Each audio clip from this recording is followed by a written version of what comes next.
ball.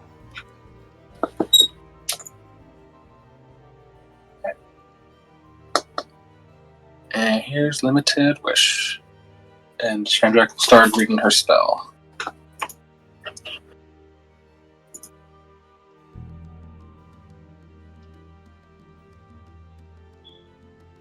So it'll take her 8 rounds to read my spell. And,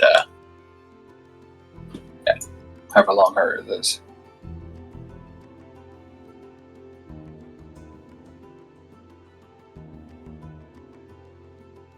Uh, 10 rounds. Okay, nice. Yeah.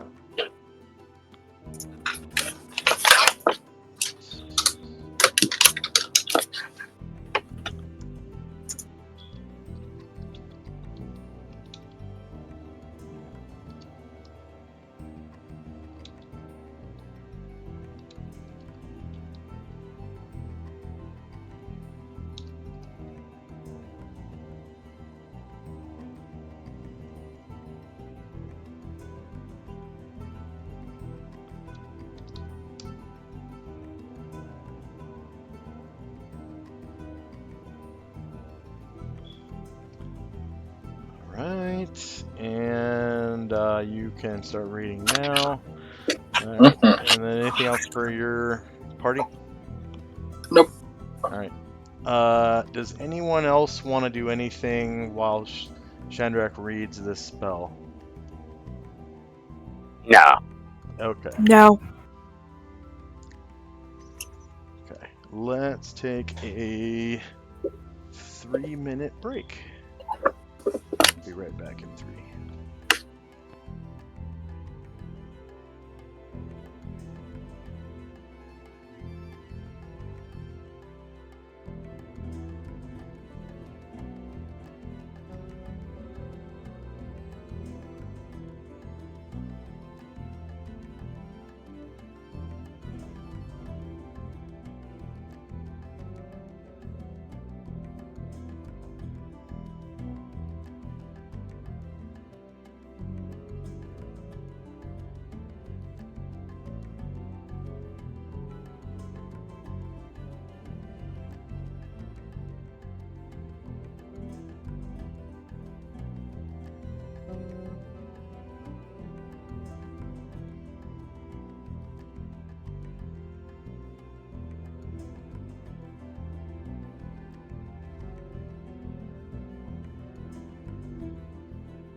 And we are back.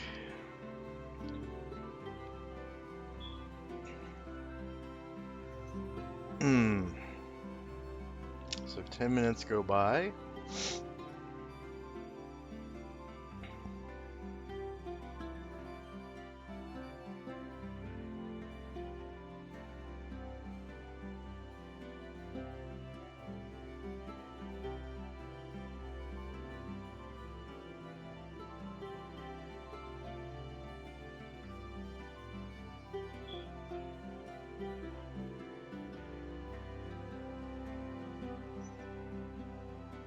And end of round comes, and Chandrak, you've finished reading the Delayed Blast Fireball spell.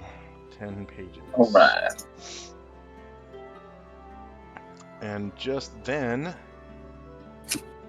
Shade can see at the end of the block a rather fat, frumpy man sort of pops out of the crowd.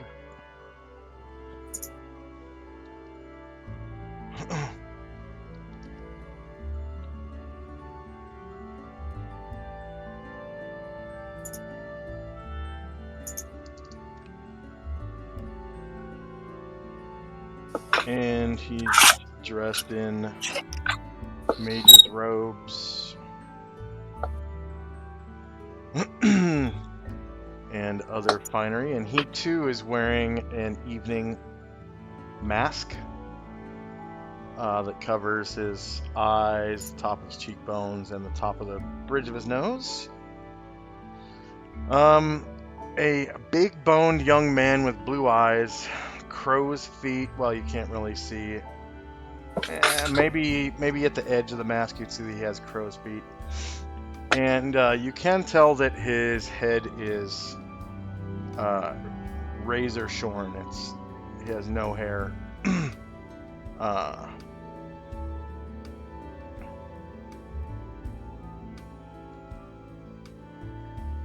he just kind of pops out of the crowd and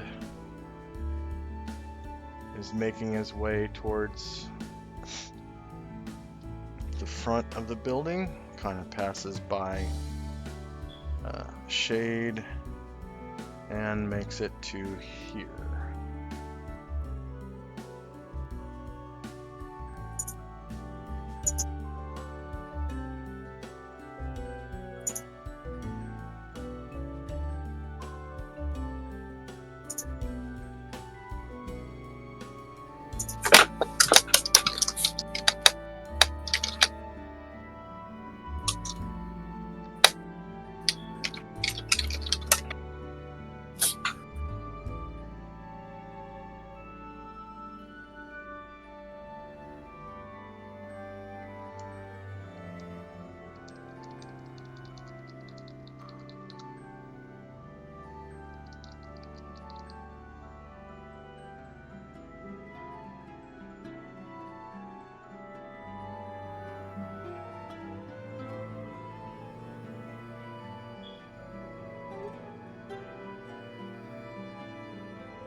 Alright, time now is 4:13 p.m.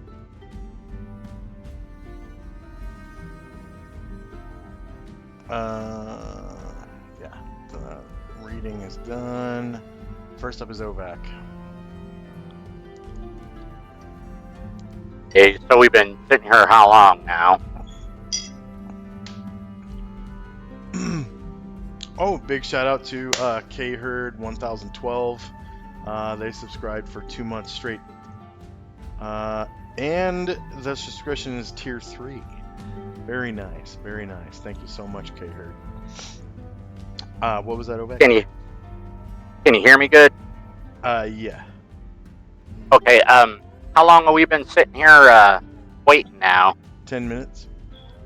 Oh, I thought it would take much longer than that.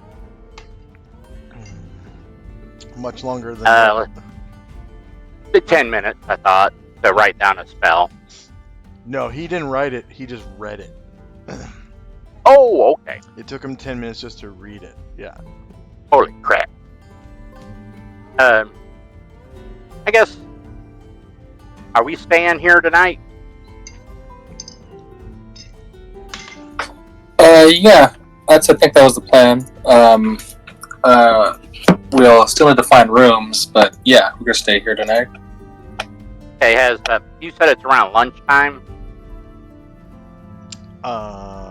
Time now is 4:13 p.m. Almost dinner time. Yeah. I'll go ahead and order an early dinner.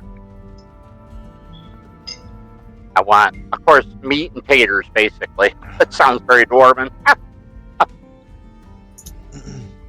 It looks like they have something like that. Some stew that has meat and potatoes in it. Sounds good. I'll ask Ovi, do you want something?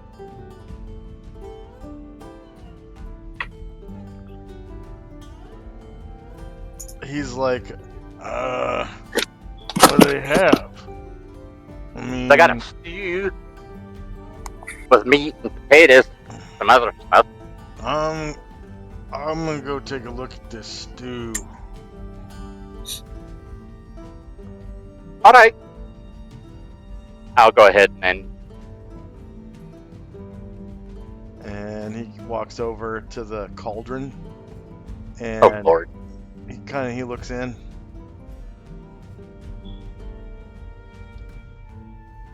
see anything in there you like? Some kind of like forever stew. Yeah, it's got meat and potatoes. Looks like Sounds good. it's got a mixture of like beef and pork and chicken and lamb, and then different kinds of potatoes like there's russets and Yukons, and those little red ones, I forget the name of those. Can't recall either. There's also green stuff in here. Oh, that Uh, sounds like elven food. I don't know. Looks like maybe kale floating around in it with some Go ahead. onions. Yeah, those are good. They grow in the ground. I mean, anything that's green grows on the ground, right? No, underground. Yeah, I guess. Yeah, I guess I'll eat this. It looks like it doesn't have too much green stuff in it. Good. We can pick that out. So, where are we gonna sit with the with Oh, Monkey yeah. in the back? I mean, he's Sure. he's a spy, right? He's spying on Senator Lucius and his little Oh, creep. whatever you call him. Well, are there any? Let me look. Is that back here? Oh, well, Nope. I guess let's go sit at the bar. It looks like there's only one spot.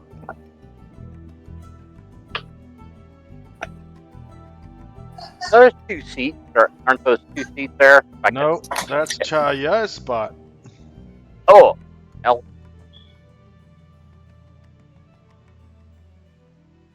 Well, I don't want to share a stool with you, boss. I'm not in the mood. Wait, who's this? People- Oh, wait. Never. People will talk. About? Two dwarf butts do not belong on one stool. You're right. It would crush that spool.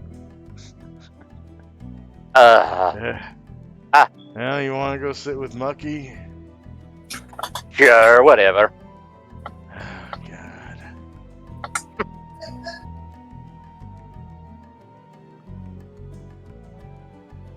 God. Morden's balls.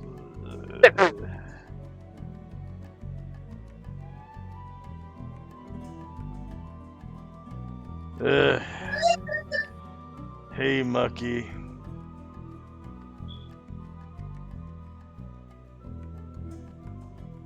Hi,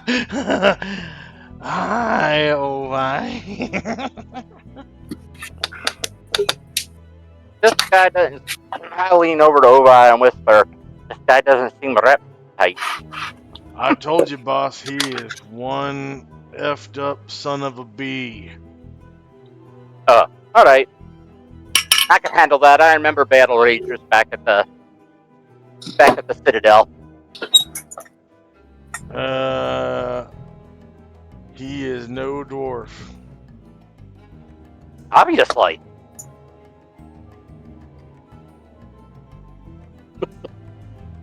And I'll sit here. Mucky is just like, if I was a dwarf, I would kill myself.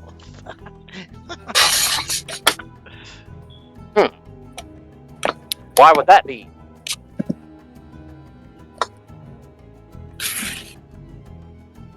Because shit belongs on the ground.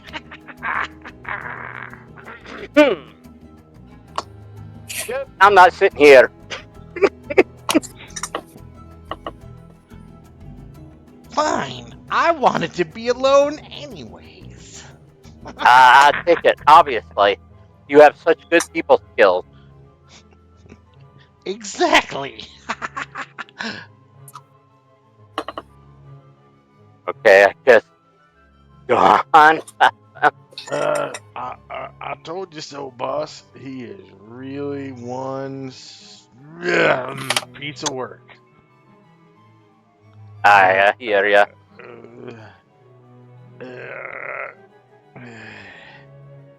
Well, maybe is there room with the army guys? Maybe. Are these seats free, or is it only 2 people could sit on this bench? Looks like there might be some room with the army guys. All right. Where's he pointing to? Over here. Way down here. Excuse me, Captain. Are these seats taken? And the captain's like, out of the way, Peck! Oh. And this guy right here, he's got a name tape on the front of his uniform that says Peck. Oh. And he slides over and stands up and gets out of the way for Ovi to sit down. Ah. Their room besides Ovi? Yeah, because this guy goes over to the other side of the table and sits down with the lieutenant. So it's Sergeant Peck. Good eating.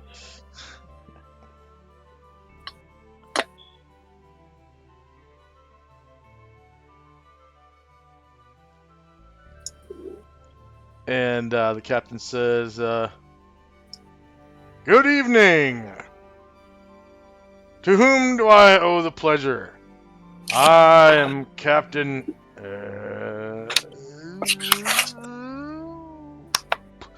Captain... Perlock. Oh. I am Ovi of the door. Type. Go back. Teth Perlock is the name.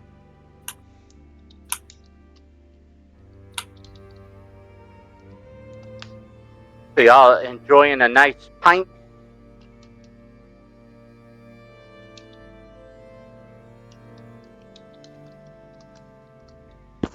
forever stew, and pint of ale.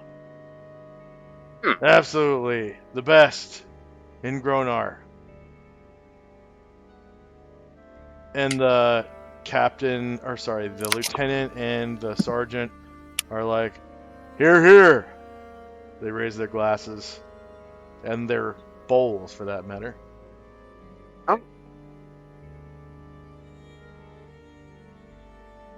Well met. And he nods and sort of takes a swig.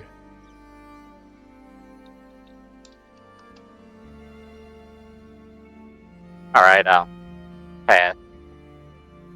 Alright. Lily. Alright, I guess I'll go have an early dinner too. Alright. Right here be good, or is that somebody else's seat? Yeah, looks like that one's open. Okay. And one of the gals comes over and she's like,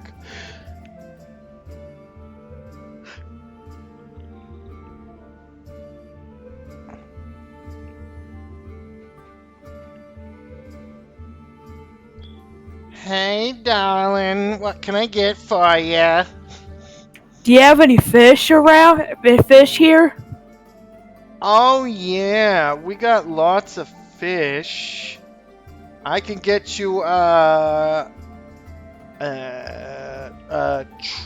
We got bluegill, we got rainbow trout, brown trout, we got steelhead. What do you like?" Rainbow trout, please. Rainbow trout coming up. You want that pan fried with lemons? Sure. Some butter? Yep.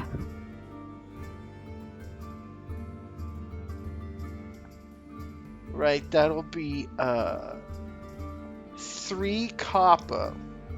Okay. And she nods Okay. her head and kind of gets a frying pan ready and butters it up right in front of you. And comes back over and holds out her hand. She's got this buttered up skillet in one hand, and Yep. she's holding her hand out to receive the cash. And I'll give it to her. Okay. And she kind of puts it in her pouch. 3 copper. And she kind of walks over to a basket and grabs this like kind of wrinkly looking out of season lemon, right? and puts it on the cutting board and grabs a knife and cuts it in half, and it looks a little it's a little sad, kind of dry a little bit. There's not much juice that comes out. And she walks over to she puts it on the pan, and she walks over to a barrel, and she pulls off the top, and she reaches in and sticks her arm in like all the way up to the elbow and pulls out your rainbow trout, and she slaps it onto a cutting board right next to the barrel, and she takes this big old cleaver and chop cuts the head off, chop cuts off the tail, and then she like debones it, like cuts off the skin, and then reaches in, grabs the spine, and pulls the bones just right out of the meat, you know. And there's this ripping sound as she does that. And she puts these 2 fillets that are left, because the fish was already gutted and everything. She puts the 2 fillets that are left in the pan, and throws it onto the fire over here. And she waits a second, and puts like some wood under the fire and kind of blows on it, and it kind of stokes up and gets a little hotter, and you can hear it go.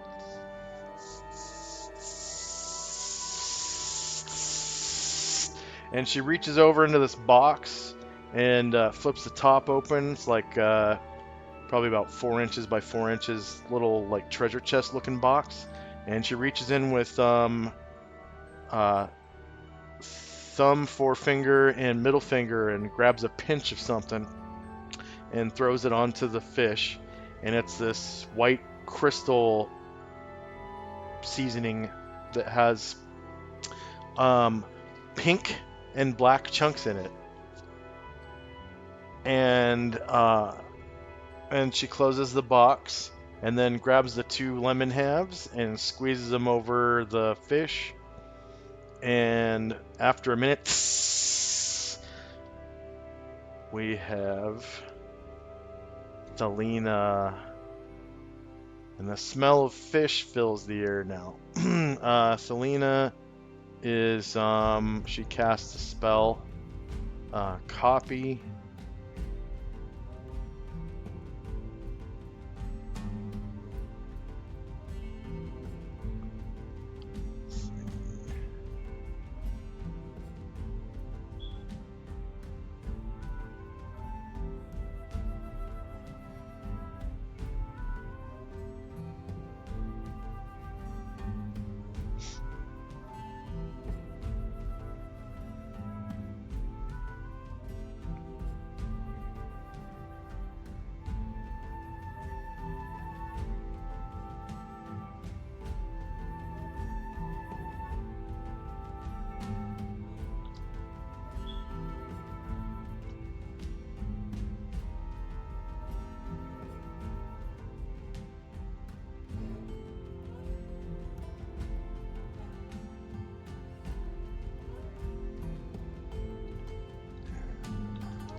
What is it? Class, wizard abilities, space, wizard, space.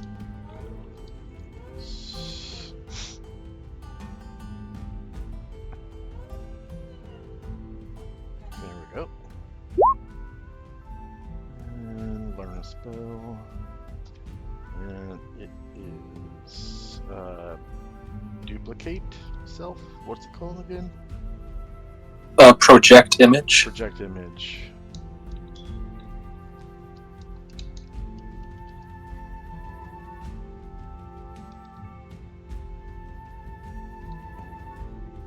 And she has thaumaturgy. 7th level spell, right? 6. Wait. I'm sorry. No, I'm sorry. She's right. This is level 7, so this one be delayed blast fireball, not project image. No, I'm sorry. She's learning limited wish from me. I'm learning delayed blast. She's learning limited wish. Ah.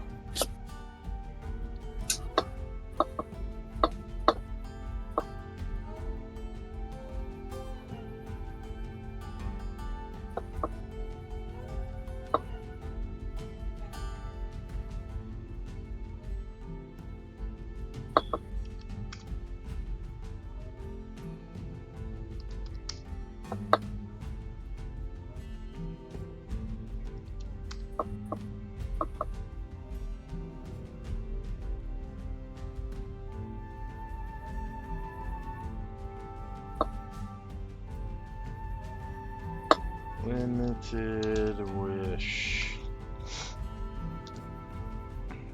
Thaumaturgy. 7th level spell. There we go. And yeah, she copies it into her spell book. What was it? 7 pages?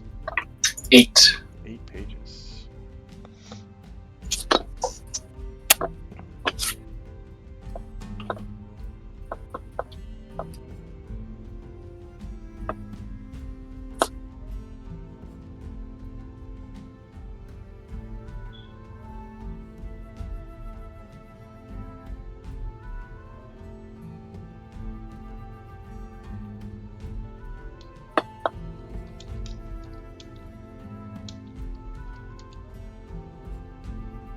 Alright.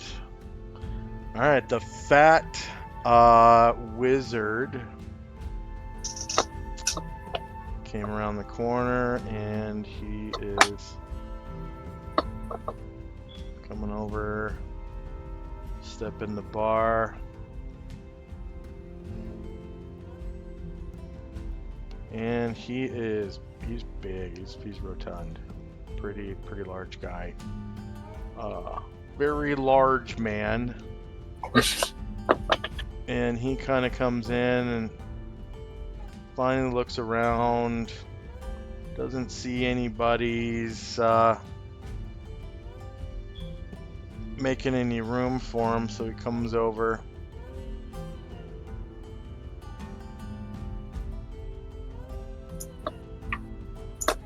To Senator Lucius, and he kind of bends down, whispers something into Lucius's ear, and Lucius kind of points at this guy to his right and snaps his fingers, and the guy stands up. And Antixos takes his spot at the table to the right of Senator Lucius. And this guy, he kind of looks around and he just sort of meanders out the door and produces a pipe from one of his pouches and steps across the street and kind of leans up against this barn right here and puts one of his feet up on the wall behind him and stuffs his pipe and kind of takes out a little flint and steel and lights it up and takes a big long drag and puffs out a bunch of smoked donuts.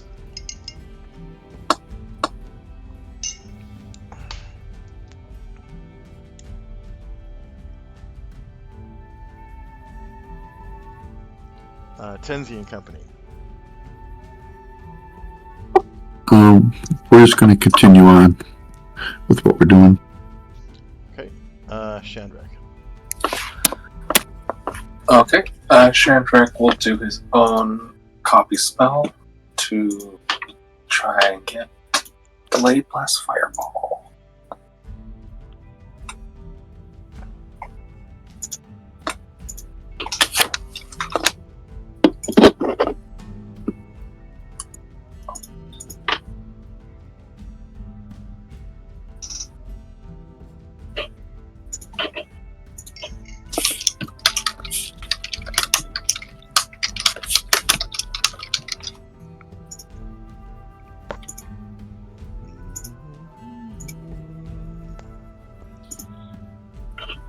Yeah.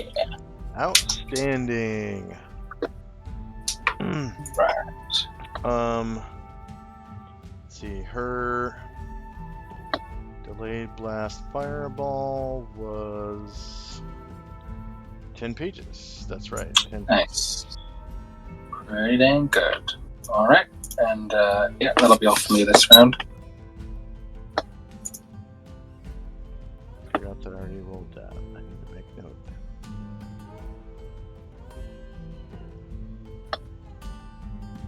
Delayed Blast Fireball.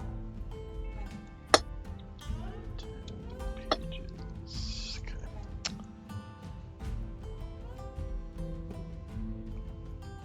Alright, end of round. First up is Ovek. You can see Shandrak just cast a spell and his spell book flipped open and the pages went and it looks like 10 of them now have new writing on them, and then the spell like closes the book and the book kind of like falls back down to the table, like it was kind of like levitating for a second.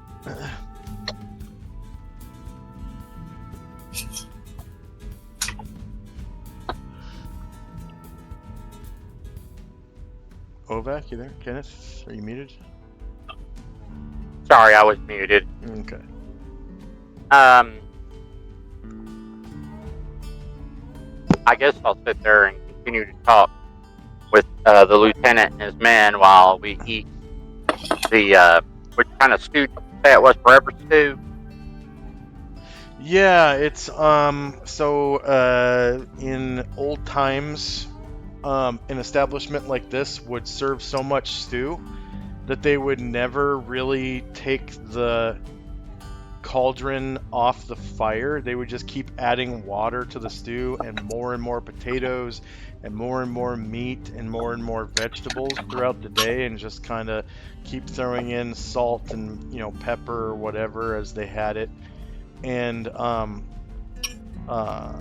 they'd wait for the new stuff to cook and then start serving it, and then deplete about halfway, 3/4 down, and then they just add more water and more ingredients and more seasonings, and it would just kind of cycle. And at night, when the fire got low, they would just kind of they'd have somebody tend the fire all night so that it would stay low, so that it wouldn't cool down. Right? So it always stayed hot. And then the next day they'd add more water and more ingredients, and so it was just kind of like a thing where they had something cheap that was like fast food. Basically, it was always ready and hot. And that was like usually the cheapest thing that they had on the menu, pretty much. And then the more expensive things would be like the roast chickens and the roast beef and the roast hams, smoked hams and stuff, and the fried fish and things like that. Banquet stuff, pretty much. So, I'll continue to eat and drink and make conversation with the lieutenant and his men. See if they've been in any battles or anything. You hear talk of like bandits and stuff like that they encounter on the road, because they do patrols through the farmlands surrounding Gronar. And there is a road that goes between Gronar and Mount View to the east, up in the mountains. And they patrol back and forth between Gronar and Mount View a lot. And they come across a lot of bandits and things like wolves. And at night, sometimes they come across goblins. Very rarely, though. Rarely do they come across goblins. So they do see combat from time to time. It's few and far between, though. Probably like once a week they have an encounter where they actually have to shoot. Okay. Well, it sounds, I like the part especially where you kill goblins. Better menace. And the captain turns to you and he's like, "Oh yeah? You like to kill goblins too, eh?" I am a dwarf. Well, let me tell you, you haven't lived until you pull out your pistol and aim true at their face and watch their head explode. It's a sight to see it by the campfire at night. That does sound rather pleasant. Mm-hmm. There's no better goblin than one with no head. Aye. But then how do you take their ears to take them in and get the bounty on them? I don't Kick care. through the stuff? I never heard of that. Is that a dwarf thing? Could be. It's a bit gruesome.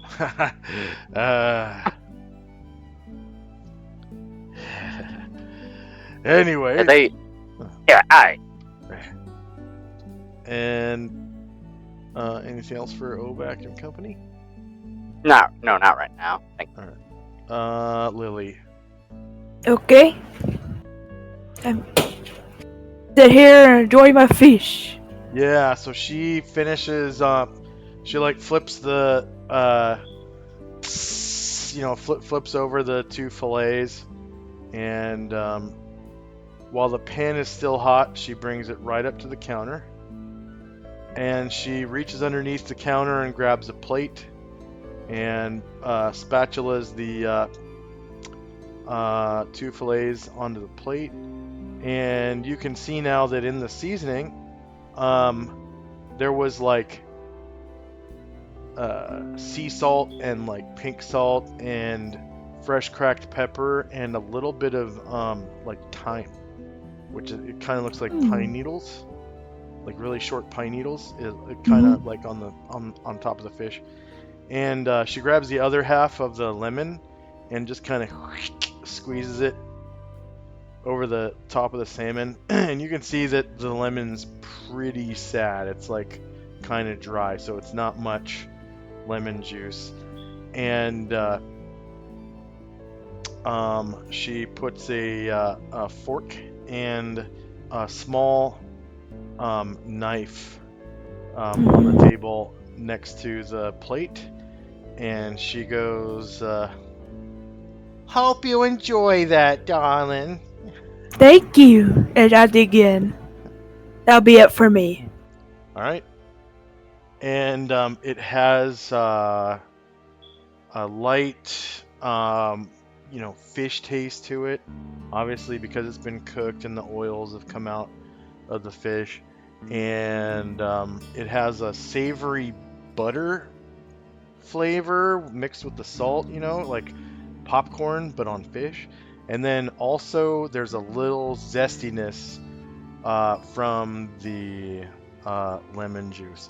It all kind of comes together in this delicious mix of, savory, buttery fish and sour lemon juice. Okay, Selena, she kind of finishes the copy spell and closes her book and kind of looks over at you, Shandrak. And Shandrak will say to her, seeing the newcomer come in, it's like, "Oh, is that Antixos?" And she turns around and looks, and she says, "Yeah, that's him." Do you have a history with him? Well, we started our training together, so we were apprentices together and everything under Adolf Gall, and he's kind of like a brother to me, so you know how it is. Okay, yeah. Sometimes it can get a little annoying. Yeah, his habits are. I have to live with him too. Oh, okay. Fortunately, I get my own tower and he gets his, so. Yeah. Sometimes your we own have space. to gather together. But yeah, that's if you'd like, Shandrak kind of puts his spellbook in front of her. You can begin reading my project image. I would like your eye bite spell, but you can begin reading. I'd like to go talk to Antixos. Is my voice changer working? No, it wasn't. I don't think it was on. Damn.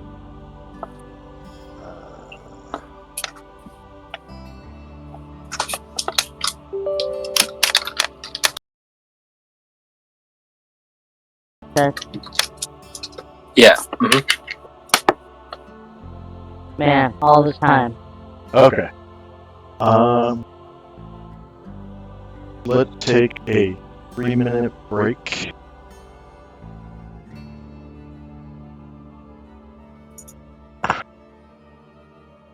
I hate that I can't just... There we go. Nope.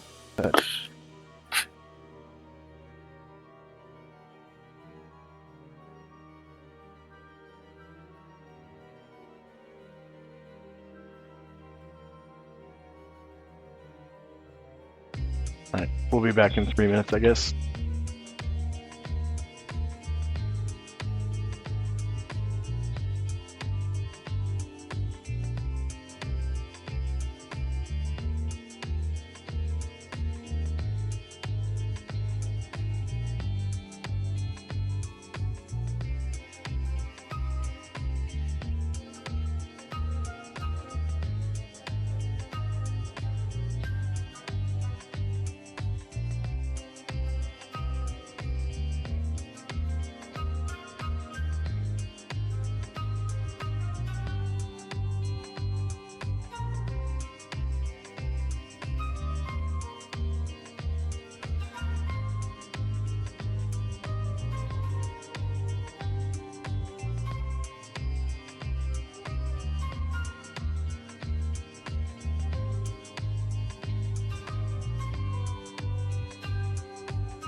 Got about 45 seconds.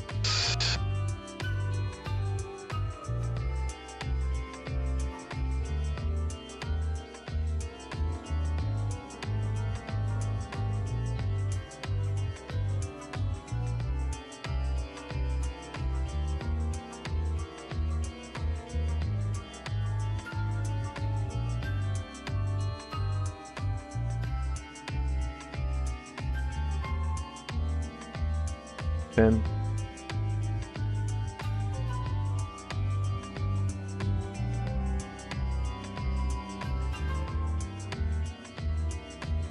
And we are back. All right. Yeah. So, and Tixos is just sitting there. First up is Tinsy. Well, next up. You there, Michael? Okay. Shandrak up. Okay. So Eredrin is kind of near the front door and near the window. So if he was hearing the conversation about the feeling of when you blow a goblin's head right off, just like Eredrin is just like has this really fucking creepy smile when he hears that. And like maybe Asriel and this guy outside can see. And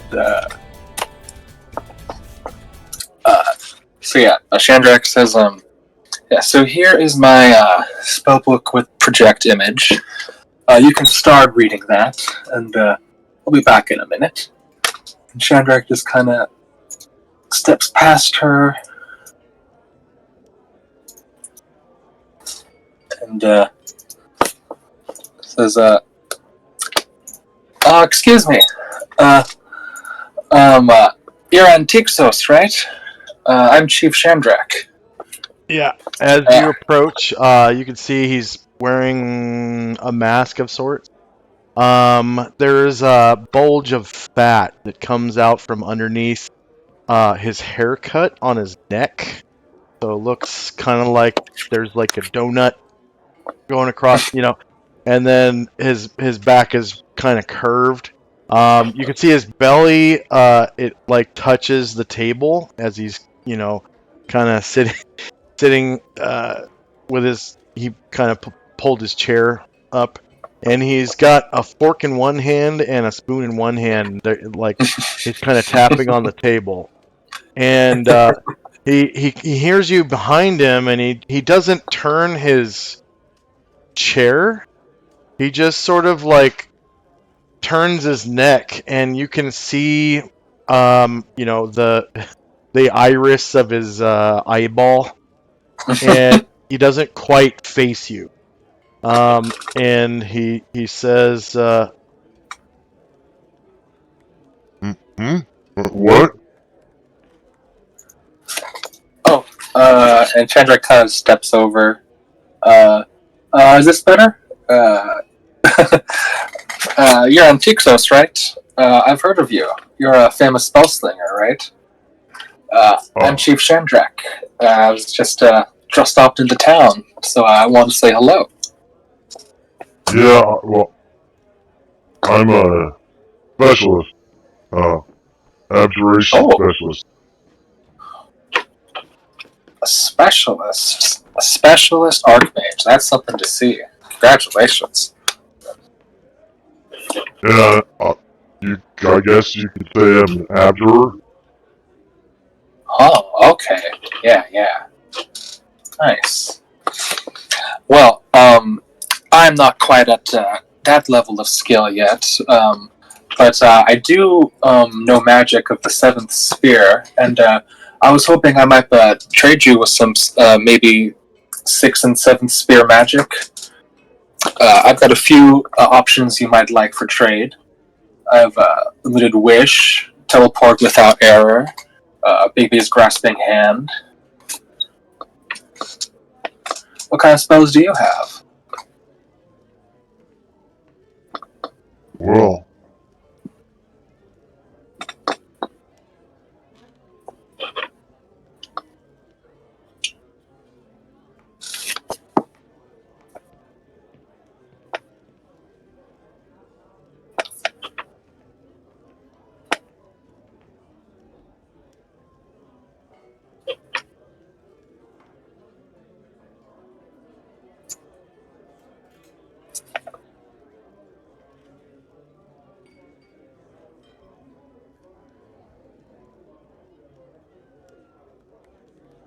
Well, some of those spells are alteration.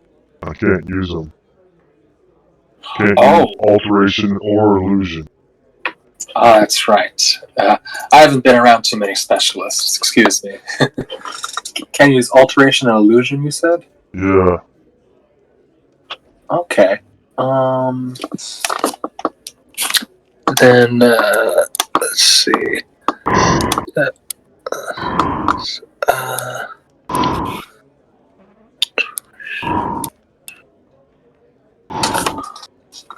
Let's see.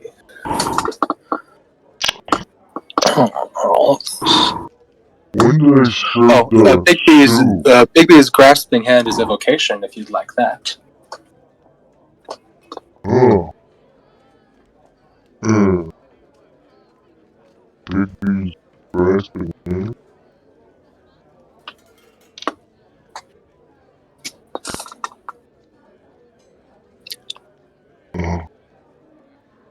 Yes, with Bigby's Grasping Hand, you could make a magical hand 5 feet tall to 25 feet tall that can grab any creature you choose, and any creature 1,000 pounds or less won't be able to move at all. Anything more than that is slowed to 10 feet per round if it's between 1,000 to 4,000 pounds, or half of its movement if it's more than 16,000 pounds. It has no damage itself, AC 0, and as many health points as you would. Yeah, sure, I guess. And what would you have to trade? 7th circle. I can cast spell turning and 7 eyes. You ever heard of 7 eyes? Ooh. What is that? That sounds interesting. That's pretty cool.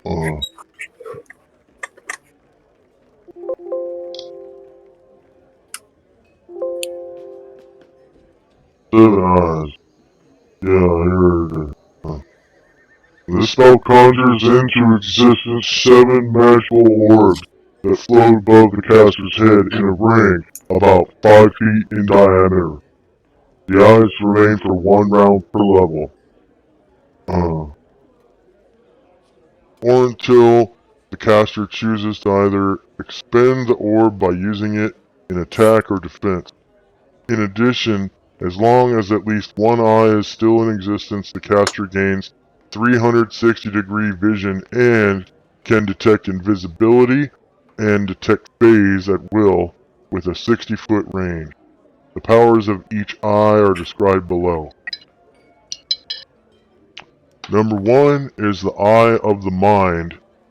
This orb protects the caster against mental attack, charm, or influence, including charm, beguiling, hold, and emotion effect.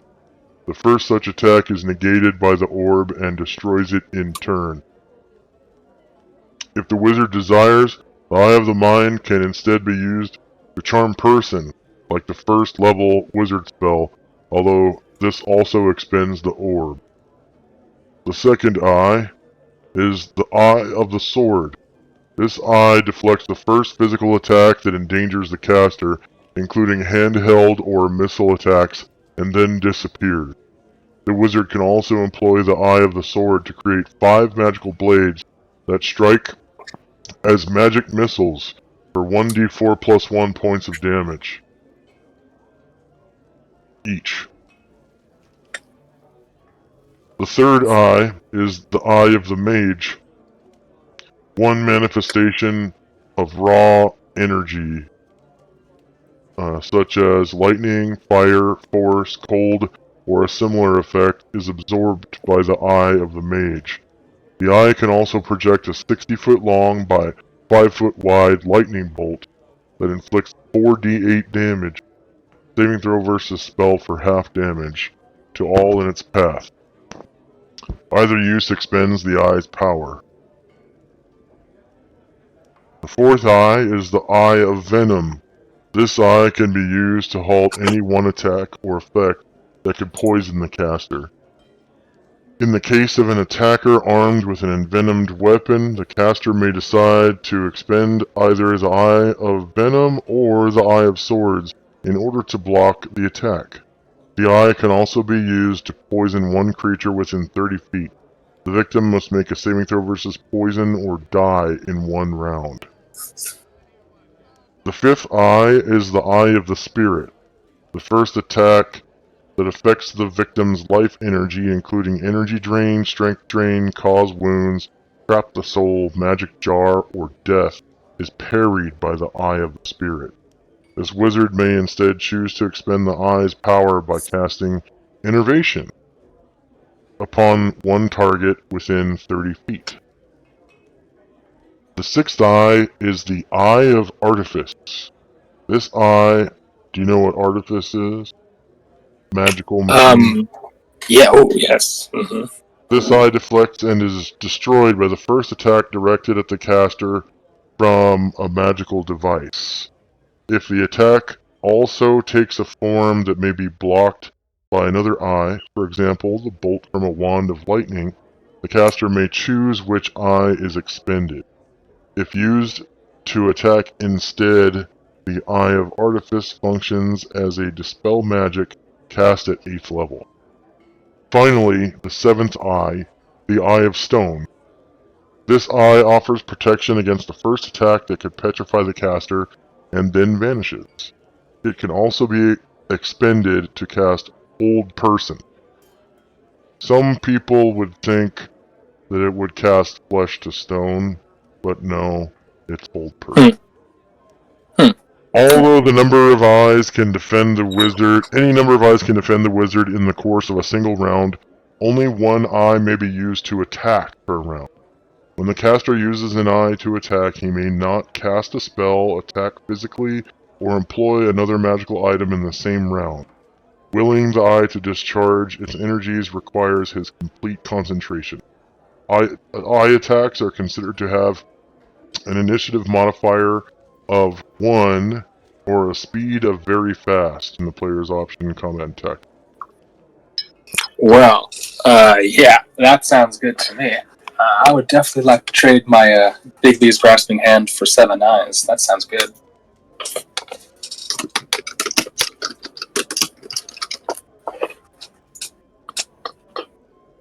So my Bigby's is 10 pages. Chandrak pulls out his spellbook for him.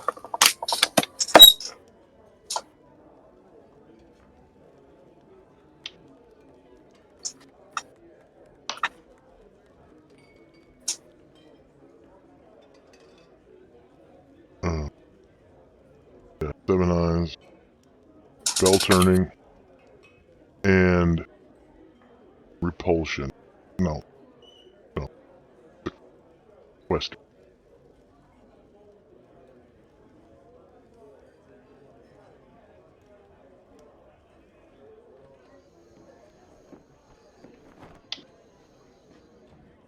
You sure about that? Spell turning is pretty useful too.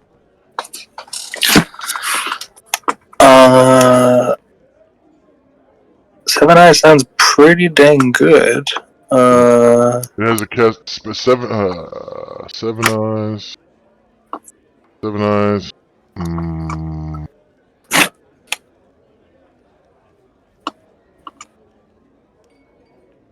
Oh, right.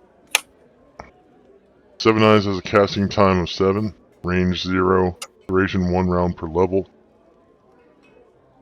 And saving throw is special because it's like 7 spells in.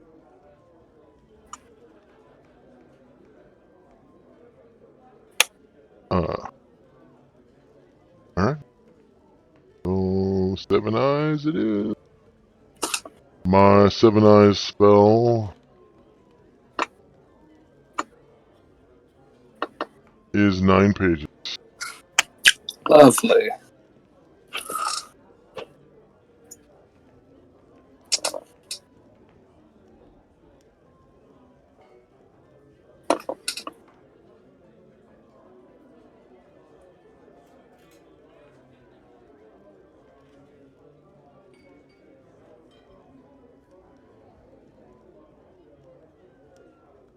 And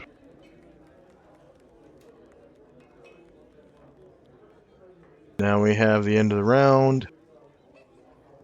And first up is Ovac. So you can hear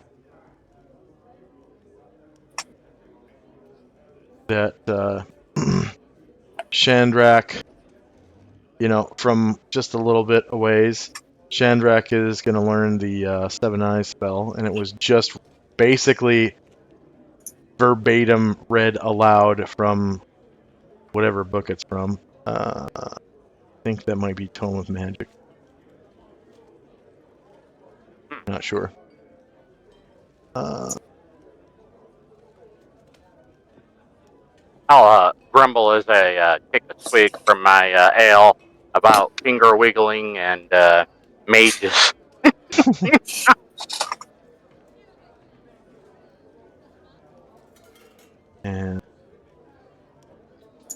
And Tixos pulls out a small traveling spellbook.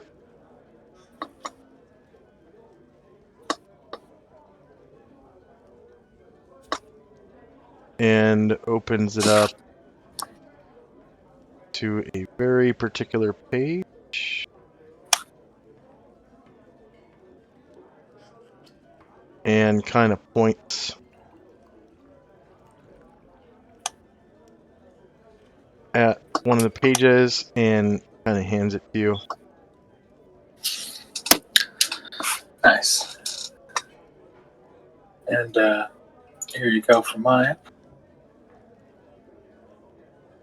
Only 10 pages. It's near the middle of the book.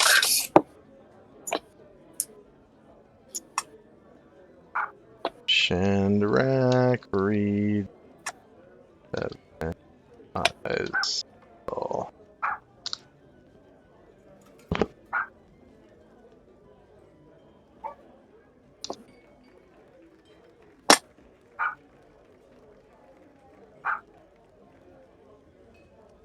And then how many pages was your Bigby's Grasping Hand? 10 pages. So, what is Kovac doing? Kovac. So I see them exchanging paperwork. Yeah, they're like Basically, pulling out these spell books and pointing and then handing them to each other.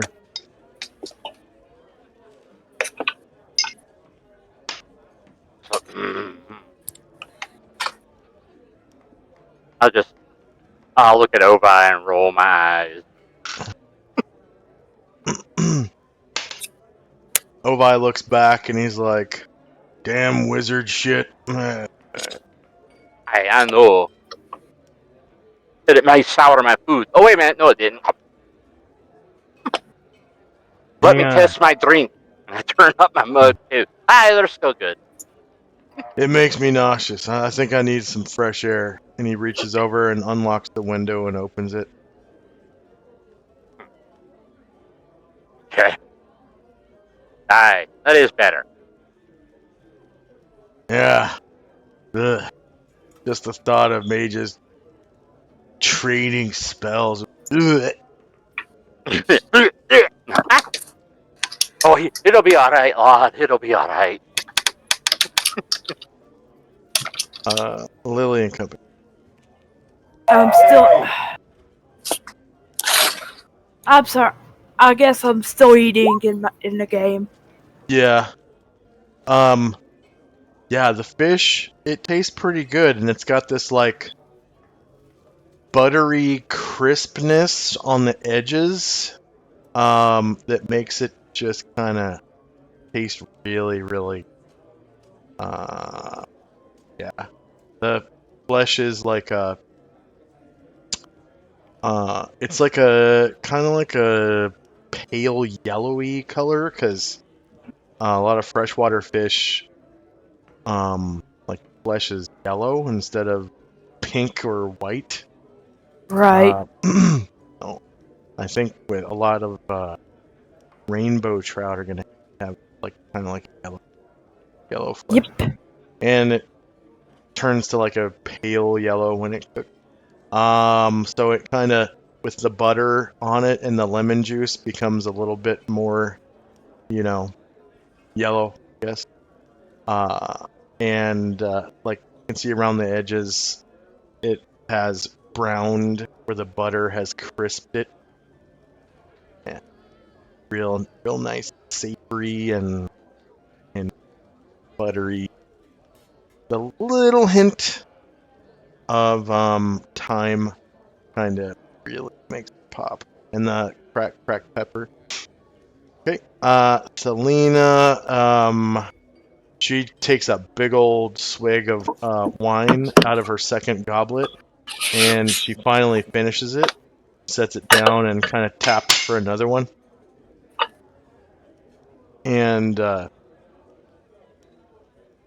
Karina comes over with the bottle, pulls the cork out, picks up the goblet, and says to Thelina, like,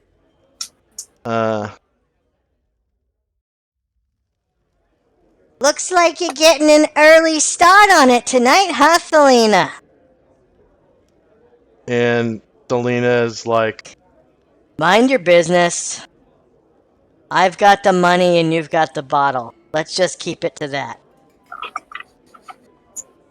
and Tixos, he gets kind of impatient. He's like, he casts like read magic, and he's like magically reading your book. And then he picks up the knife and fork and he starts tapping it on the table, like, and one of the waitresses, well, the good wife, Antonia, she comes around the bar and she comes over and she's pulls out this little pad and not a pad, but I guess it would be a tablet of wax with a stylus, and she's like, Oh, sorry, Antixos. I didn't see you come in. Sorry about that. We've got a big crowd tonight. All these adventurers came in, and they're occupying the bar where it's usually just you and Selena and some of the good wives in town. I guess these soldiers just reached the end of their shift, so they came in for dinner, of course, which is pretty normal. And, Senator Lucius is almost always here, even when he should be working. And she kind of gives him a sideways look. And she goes, Anyways, what can I get for you? and he, like, lists a bunch of different things, like a roast chicken, pork chops, roast beef, fried fish, like the one the cat girls got, and a bowl of stew, and 2 bottles of wine, and a pitcher of water. And, he's like Marlon Brando style, right? So, a good 6'3", probably about 350 pounds, with a belly that's like touching the table. And she like marks it all down, and like she's like, okay, let me get this straight, right? And she reads it back to him, and he's like, better make it 3 bottles of wine. And she's like, okay. And then she goes off and like she starts cooking. And you can see that there's over at the fire, there is a spit that's up and over the Forever Stew that has several roasts that have been, there since you guys came in. And she goes, whoops, I grabbed the wrong coat.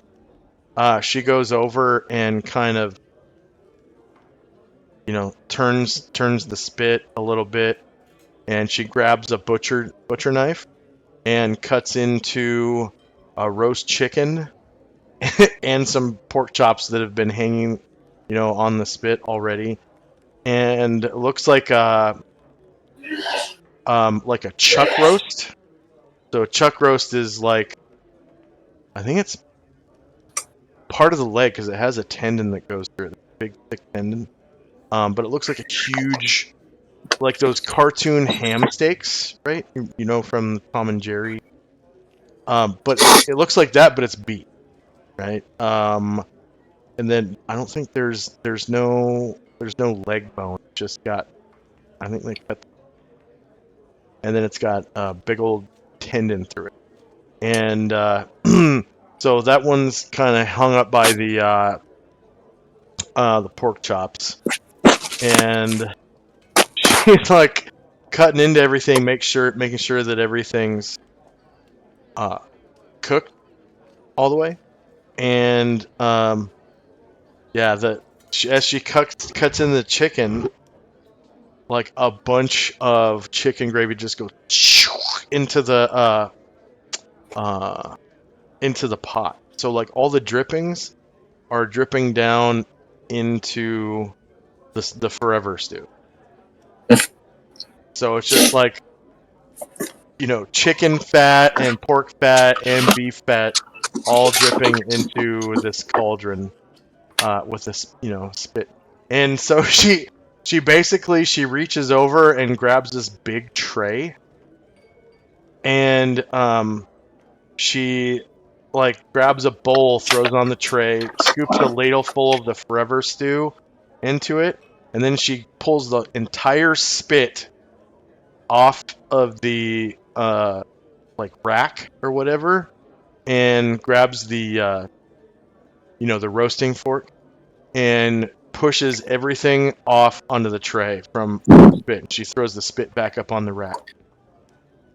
And she grabs the tray and she brings it over to Antixos. And he's like, where's my fish? You know, and she's like, hold your horses. And she puts the tray down, and she walks back around the bar and grabs 3 bottles of wine and 1 goblet. And she grabs a corkscrew and pulls all 3 corks and puts them on a wine serving tray with the goblet and brings it back around and sets his 3 bottles of wine and his goblet on the table and comes back over and reaches into the barrel and grabs looks like a steelhead. It's a bit bigger than than rainbow trout, and it kind of looks like a salmon, but it's a false salmon. And she does the same thing, cuts the head off, tail, and the skin, and then reaches in and grabs like the spine and pulls bones out, debones it, and throws it in that another skillet. And next up is Tinsy. Yes, Smut continues to play, and everybody else is doing what they're doing. All right, Chandrak. Chandrak is reading the 7 Eyes spell, and he turns back to Thalita and says, make sure to start reading that project image. I want to get that eye buy from you next.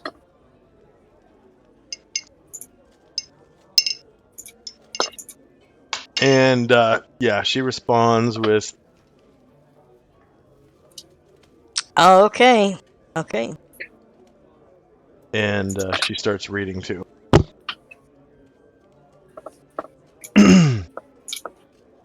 Right. Anything else for Chandrak? Chandrak looks over Chantixos and says, if you please read my spellbook while your hands are clean. And he was like full on about to reach over to that roast chicken and pull off a hind quarter, right? Like just the whole leg and thigh, right? And he's like, oh yeah, and he kind of like licks his fingers off and then goes back to reading your book. Oof, okay. Just a little bit of grease. Yeah. Okay. Yeah, and 3 wizards reading. Okay. End of round. And does anybody want to do anything before Chandrak finishes reading the eye bite? Or sorry, 7 Eyes spell. No. Okay.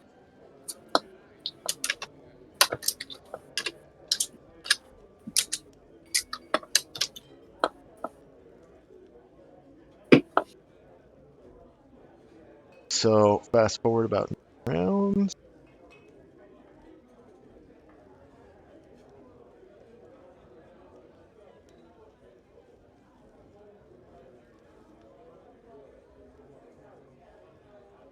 Fast forwarding time is so easy to turn order track like this.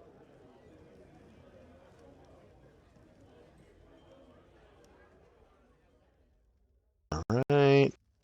0 round. And end of round. So, Chandrak, you finish reading 7 Eyes. First up is Ovak. All right.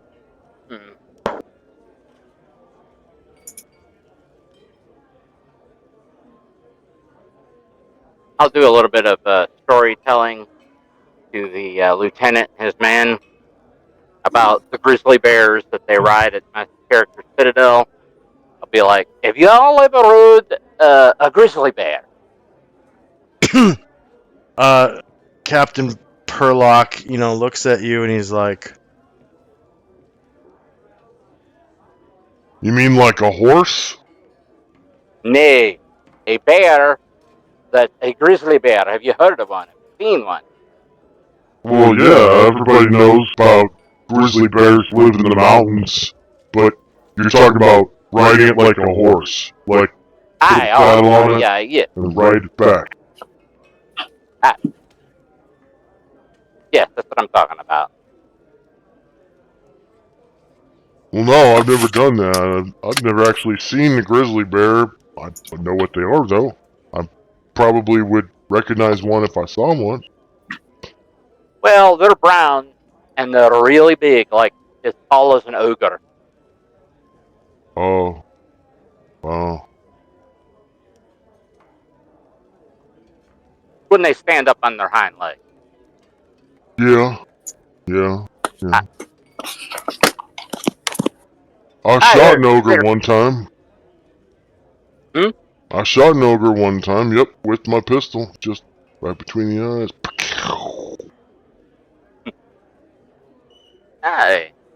I rid in the world of ogres and giants is a good thing, too. Oh. Yep. Mm-hmm. I'll, elbow, Ovi. Hey, that right? And he goes, "Yep, that's right, boss Ovek. Oh, Lord. Still, Not this way. Still thinking about those damn wizards.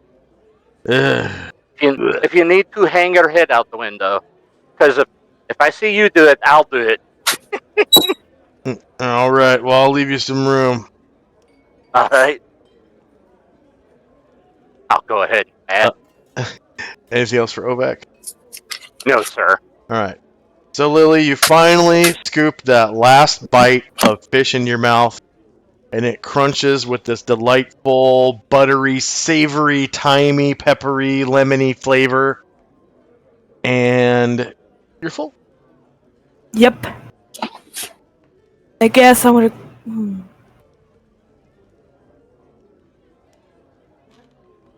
Guess I'll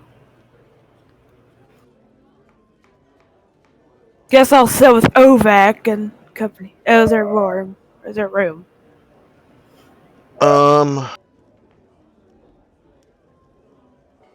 It looks like there's like half a seat right at the end of the table there. Never mind. Guess I'll sit back where I was going. Back where I was.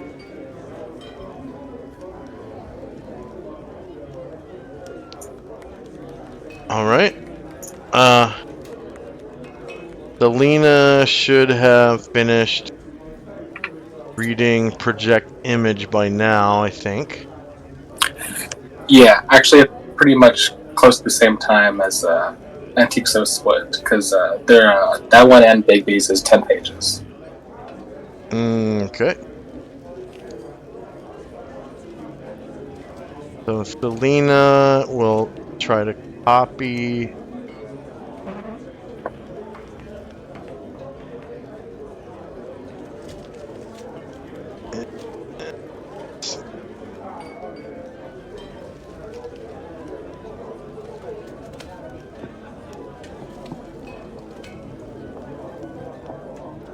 Oh, I didn't click show as token action. Okay.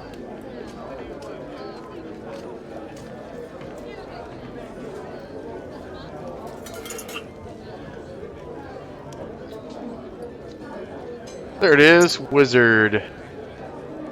Learn a spell. And project image.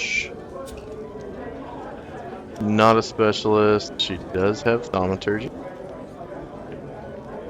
It's a 6th level spell, right? Yes. Okay. Success. She copies it into her spell book. How many pages was yours? Nice. 10 pages. And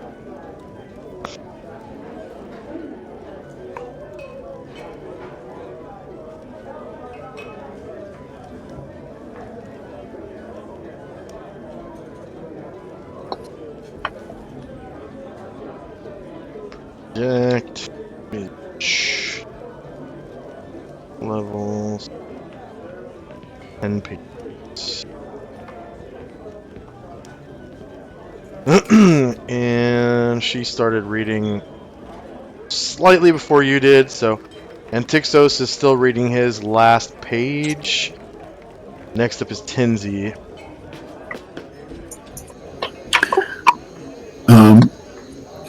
Yasma's going to take a break from playing. She's going to go down, kind of kneel down and pick up the cup, jingle it with the 1 platinum coin in it, look over at the table expectantly.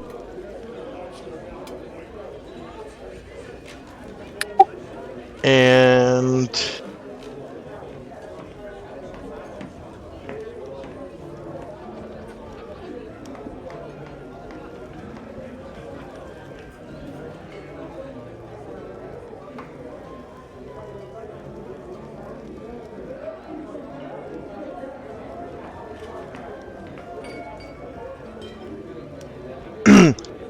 you can see the rest of the table starts digging through their purses.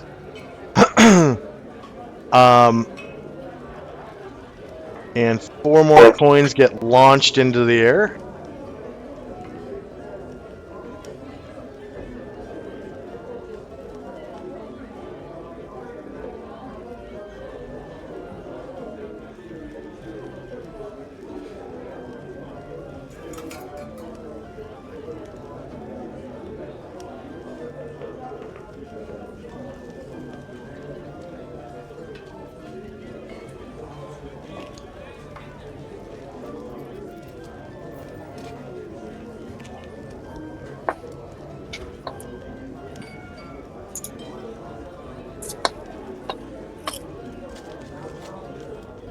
Two of which land gracefully into her cup, and 2 of which go ping, ping, ping, bouncing to the back of the stage. She'll mouth a thank you to the table and go and pick up the other coins. And they, as she bends over, they're like, yeah! And they clap.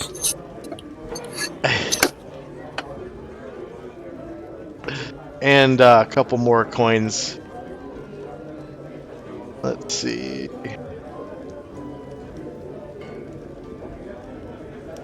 Yeah, 2 more coins come flying. Wait a minute.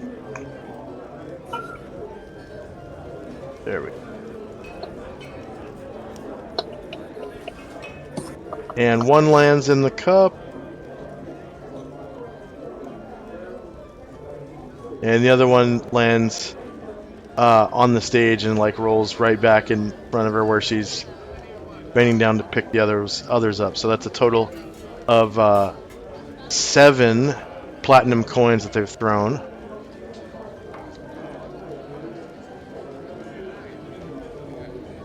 And anything else for Tinsy and company? Nope. Shandrak. All right. Chandrak will pull up his sleeves and cast copy. And remember, the copy spell is only expended if you're successful at learning. Oh, that's right. That's right. It's built in. Yeah, it's built in. Red Lady 1972 says no. First time chat.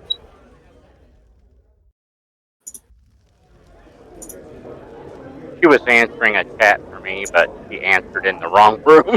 Oh, okay. Yeah, alright. That was 9 pages, you said? Yes. Alright. You're learning Nice. all these eye spells. 7 eyes, eye bite. Yeah, I didn't think about that. That's funny. Alright, and Chandrak will say, thank you very much. I think I'd like to do more with you, but I'll let you enjoy your meal. And Chandrak will take his book back. And, Oh, no, wait, he has a copy, yeah, so yeah. he...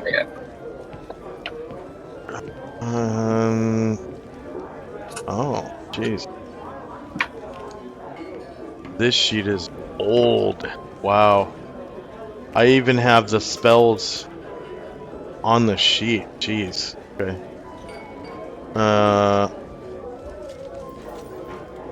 Elite.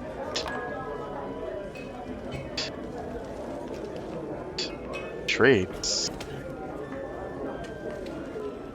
Yeah, no.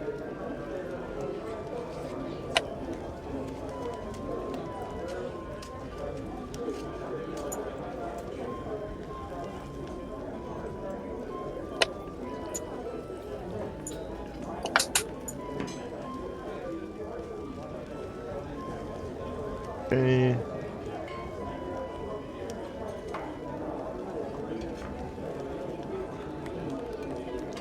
Wizard. I made this sheet before I discovered what universal token actions were.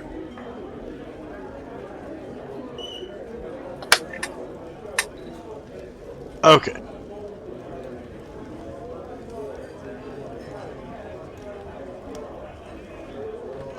So yeah, end of round, he finally finishes reading Big B's grasping hand? Yes. Big B's grasping hand. So wizard, learn a spell.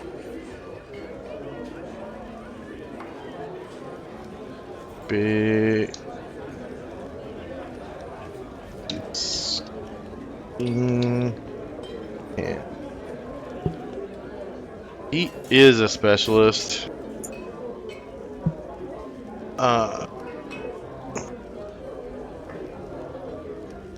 And this spell is not in his specialty, so he gets a penalty. Does have Thaumaturgy, fortunately. And that's the 7th level spell, right? He's grasping hand. Yes. Okay.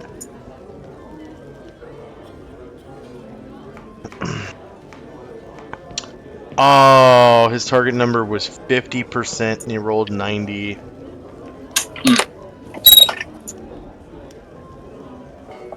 So he's like, ah. Oh well, here's your spell back. Oh, crap. Oh, I'm sorry about that. Well, okay. Don't worry, I'll make you whole. Here. How about a diamond and 2 sapphires, and we'll be even. Wow. Yeah. That sounds good. A diamond and 2 sapphire. Thanks. That's a fair deal gone down. Yeah, well, you know, I wouldn't want to leave you hanging.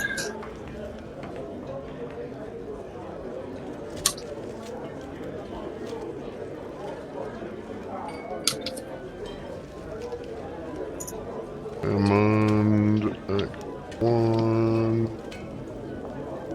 fire, 2.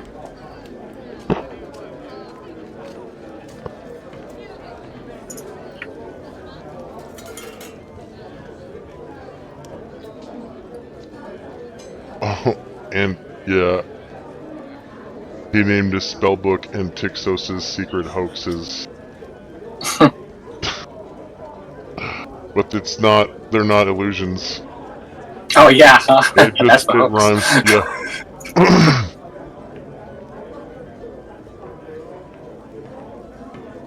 And, yeah, he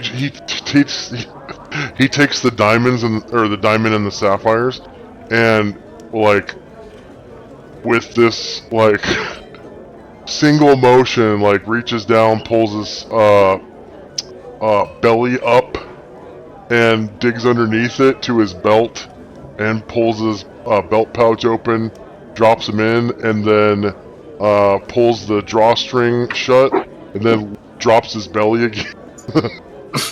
And then reaches over and grabs a chicken quarter and pulls it right off of that chicken and starts eating. And he's like, nom nom nom. nom nom nom when he eats. Like really super rude, like he was born in a barn or something.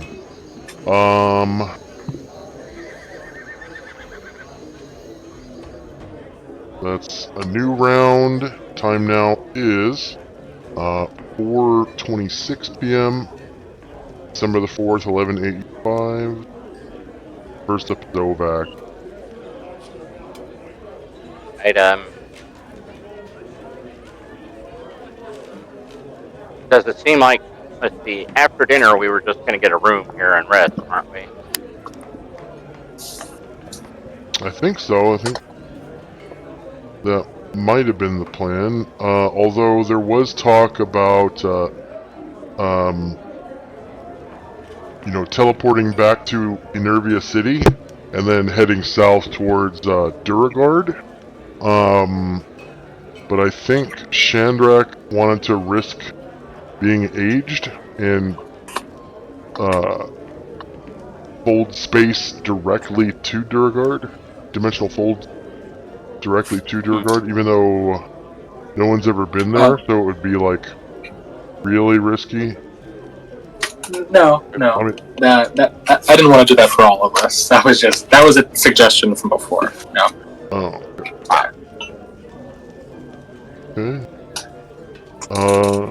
It is the season of the waxing moon, so you guys can kind of see out the window. Well, I guess maybe Ovac can kind of see the moon. Is like a little sliver, but it's getting thicker and thicker. On the 8th, it'll be a half moon. Okay. I'll look up at the moon and drink a little bit more ale. And then remember, tomorrow, your 20 silver bullets will be ready in Enervia City, the other city. Right, okay. So, yeah, it kind of behooves you guys to go back to Enervia City anyways. Yeah, tomorrow. At least tomorrow, yeah. Alright, yeah, Ovac, you notice the waxing moon. Not quite half a moon yet, though. But it's, coming back from a little sliver. Yeah.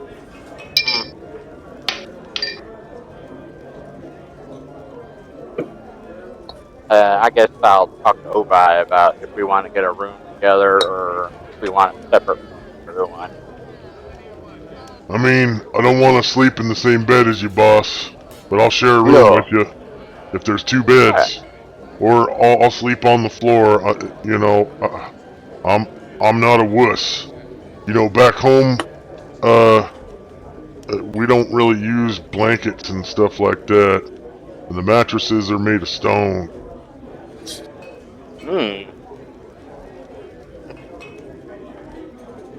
How'd you pull my leg? No, that's how your beds are too. Stone beds, cool. Straight up stone bed. Very Spartan living. Dorks. Wow. Yeah, very very Spartan. Not many comforts. Like pillows are completely unknown to them. They'll use a little stone shelf as a pillow for their head, so that their posture is, straight or whatever. All right. Where does it appear is the innkeeper out, or you talk to the goodwife? So it appears this is just a pub. It doesn't have rooms. Oh, okay. Yeah. You'll have to go to, you have to find a tavern or an inn. Okay. I'll, come up here.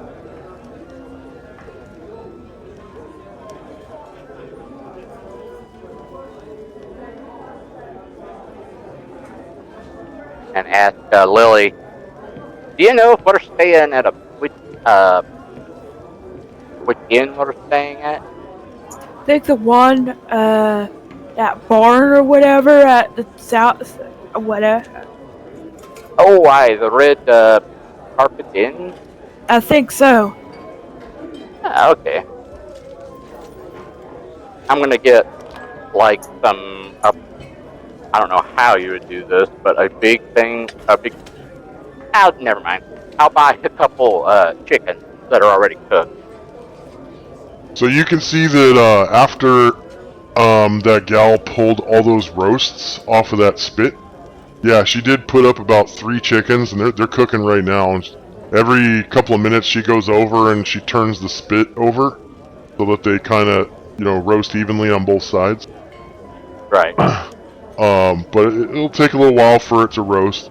And she stuck a couple more pork chops on there and another one of those chuck roasts.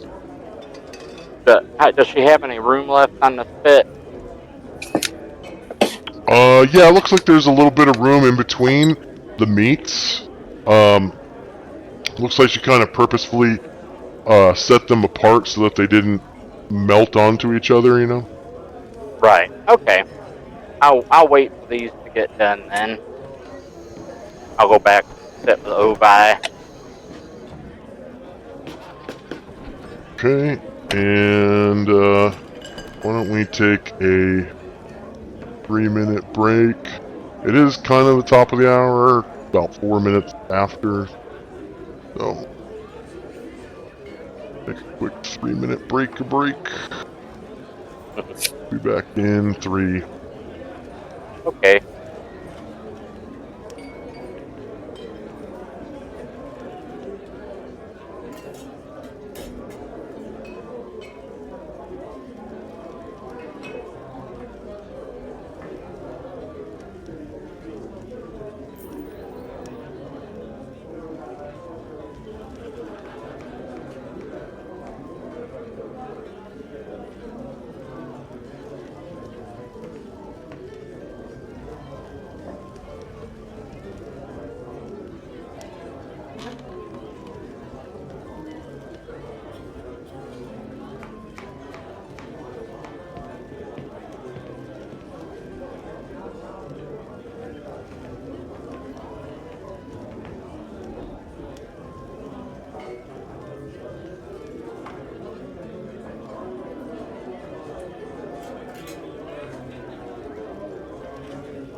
And we're back from our short 3-minute break.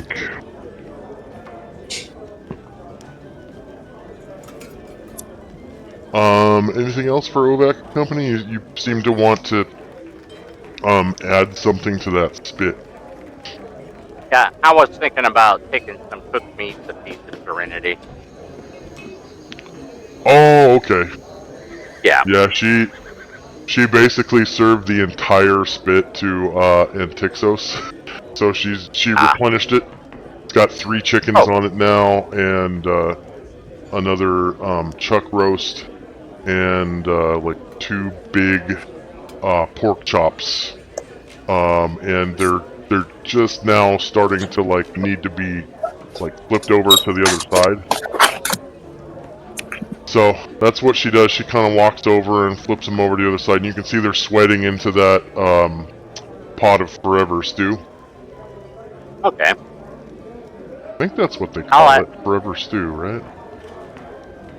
I think so. Perpetual stew. Perpetual stew. Okay. Yeah. I'll walk over to the good wife, or one of them, that's been putting meat on there. And is that submit? So this one's a customer. Oh, okay, yeah, the one in the blue gown behind the bar. Yeah. Yeah, that's Felicity. She says,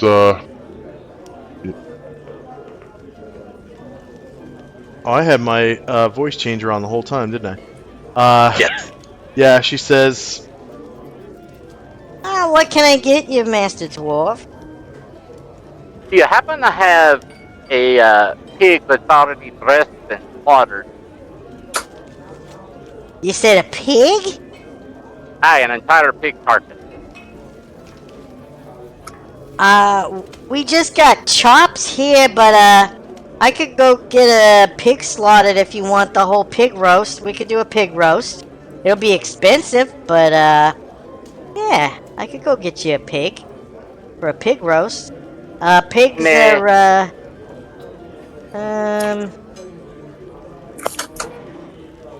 yeah, pig. You gotta pay money and equipment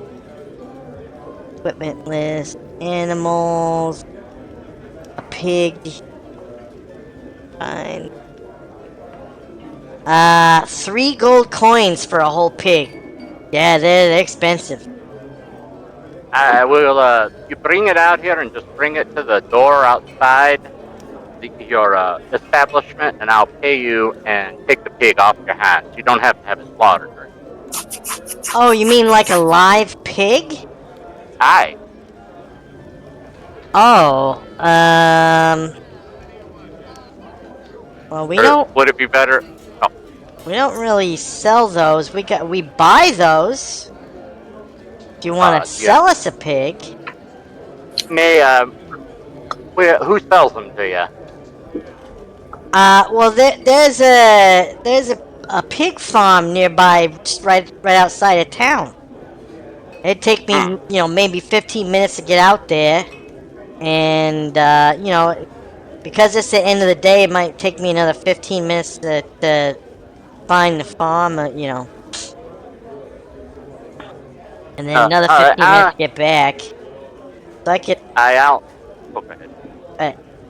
Yeah, if you wanted to buy a roast pig, it'd probably be an hour and 45 minutes about. But yeah, if you want to buy a pig, yeah, you just go out to the farm. All right. I will tip her 1 gold coin, and I will head out the door with Ovi. I'll motion for him to come with me. Oh, thanks. You're very welcome. and yeah, she takes the gold coin off the counter and whoop, puts it right in her pouch. So you and OI are going out to the pig farm? Yeah. Okay.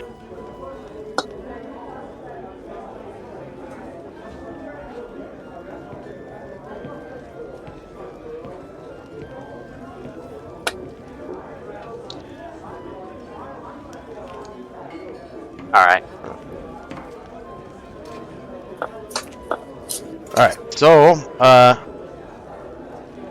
As you can see from outside the bar, there are 4 entrances to town. There's one at the north, south, east, and west. Wall. Now, Obi's from this town, right? No. He's Oh, he's from not yet. he's from right across the valley from you. Oh, okay. No, Yeah. I meant he's lived in this city for a little while, hasn't he? Yeah, for probably like a year or so, yeah. I'll motion for him to join me. Yeah, And, he gets up and comes with you. okay. Do you know where the pig farm is outside of town? Oh yeah, I can take you there about 15 minutes. All right, lead on, McDuff. And he just kind of leads you out the west end of town. So you just go out the door, head south till you get to the street, and then you go left.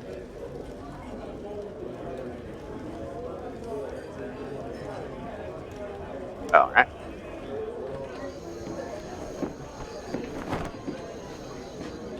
Hey, Lily. I guess I'll follow them to the pig farm. Okay.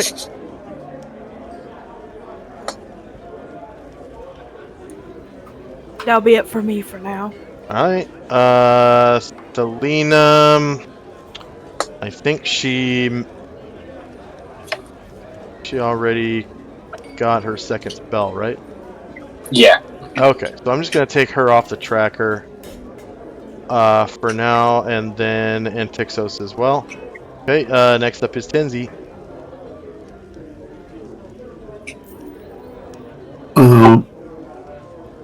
Yasimo is going to come up with her loot up to the bar and get herself some stew and a drink using one of the platinum pieces she just got. Okay, 5 gold will get you basically the entire cauldron of stew. And like a good bottle of wine. She'll get the bottle of wine, and then maybe she'll get 2 chickens if they're available. One she'll share with the rest of the people. The other one she's going to keep for cold chicken for later. Yeah. So.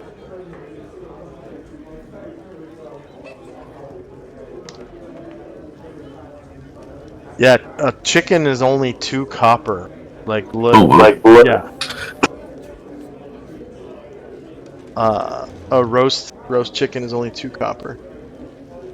Alright, let's just slide over the platinum piece and take the best bottle of wine they got, and the 2 chickens when they're ready. Yeah. And Karina snatches up that platinum coin.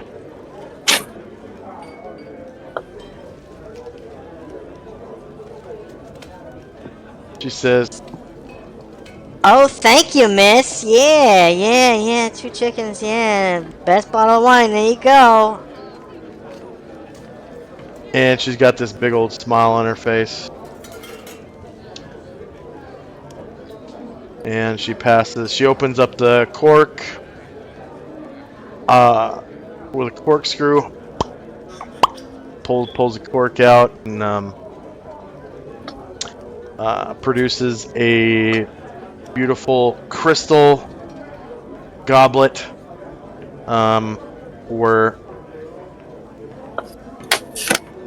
Yesima to drink from, and puts it on the counter and pushes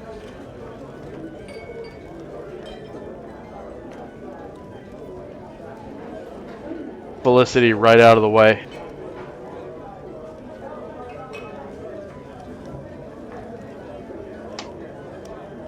Bottle.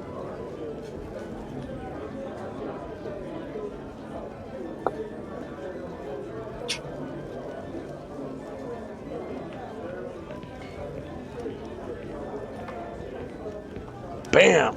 That's a big bottle.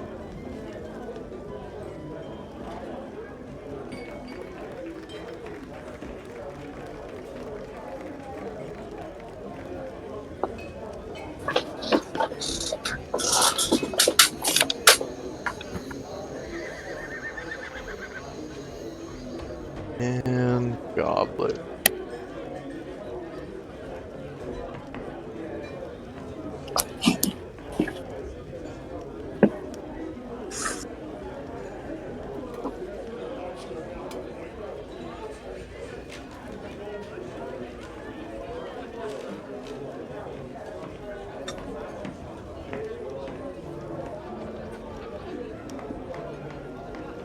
Bam! That's a big goblet.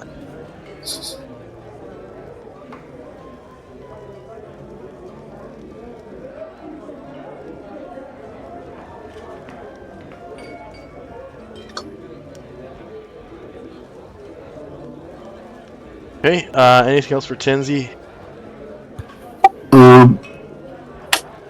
Tenzu will call out to Shandrak if he's not in the middle of like copying or whatever. And did you want to stay here the night, or in Gronar, or should we go to Nervia City? Well, I'm fine with spending wherever. I would like to, wherever we go, take the mounts. I wanted to try to do an identify once we have a rooms for the night. Okay. Well, yeah, I'm fine with whatever city that he'd like to stay in.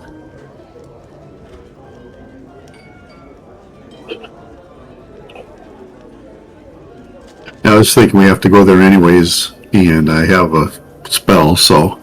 Okay. If you got another one, then yeah, we can spend the night in Nervia. And that would be better too, because we could just spend it at my place. Yeah, there you go.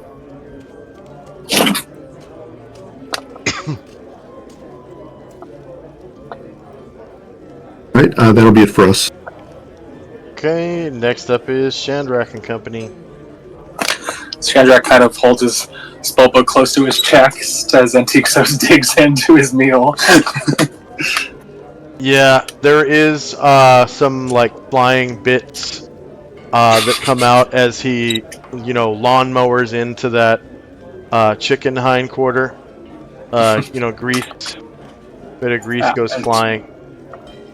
And Shandrak steps back over to the bar with Thelina and says, "Looked like you were successful with project image. Saw you cast and copy. It looked like. So let me see that eyebite of yours." All right, here you are. And Shandrak will just be reading that, and that's all for me. Alright. End of round. Let's see. Eye bite.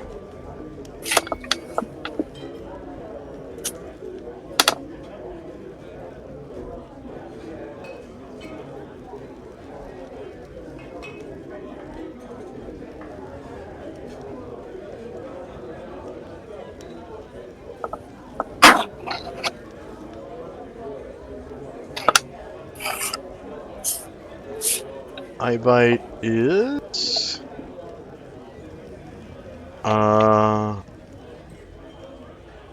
5 pages. Oh, okay. Beautiful. And you go reading. Shandrak read eye bite. And then also Ovak and Lily get to Pig Farm.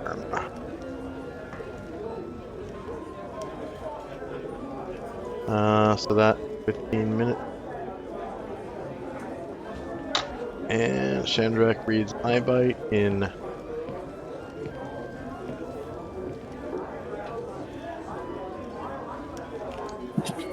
how many rounds was it? 6? 5? 5. Okay.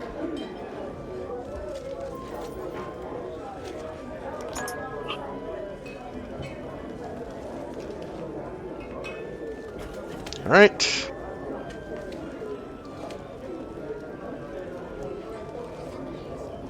Does Tinsy want to do anything in the meantime in the next 5 minutes? Tinsy? Nope. Okay. So 5 minutes pass.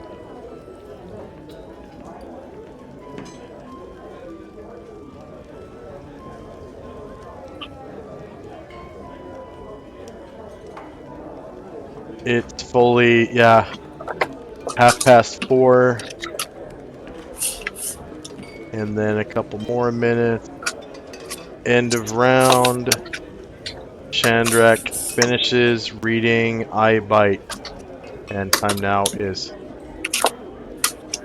4:32 p.m. Ovak and Lily are still walking to the farm. Next up is Tinsy. We'll just be waiting. All right. Chandrak, you have finished reading I Bite. Alright. Let's see if I can figure it out.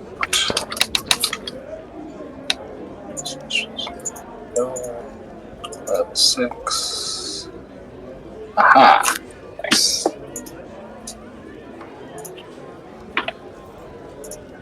Alright.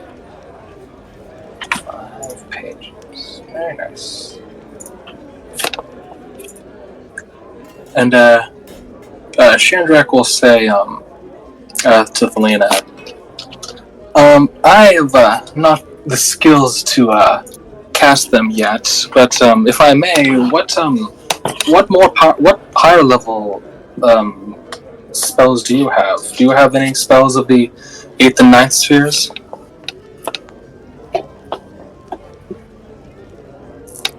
Of course. Hopefully in the future we'll be seeing each other again. I can't learn them yet, but I'd love to hear what you have.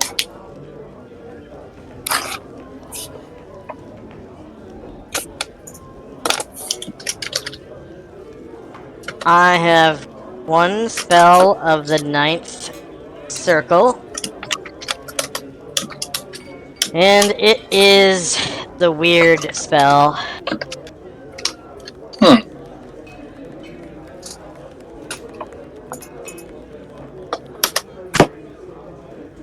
That is, Illusion Phantasm.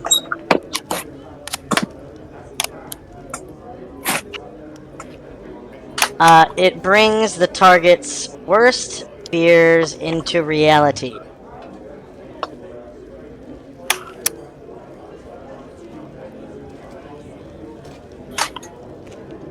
And may scare them to death. Okay.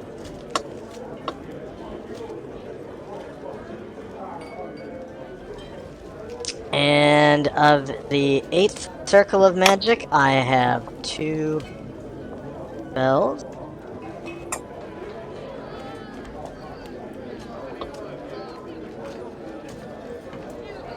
Antipathy, Sympathy, and the Symbol spell. Interesting.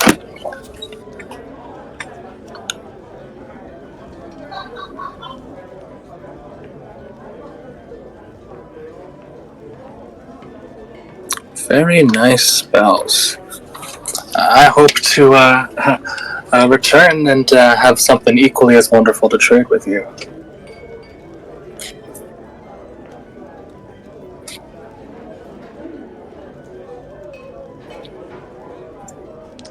And I as well. Thank you. And he kind of whispers to her, and oh boy, yeah, you're right about that brother of yours. Woof. Yeah, I wouldn't want to live with him. Like I said, he's like a brother. Thank God he's not my real brother. Yeah, here's to that. And, alright then. I think, I have a few more questions with Antique Sauce, but, thank you very much, Selena. Oh, of course, it was my pleasure.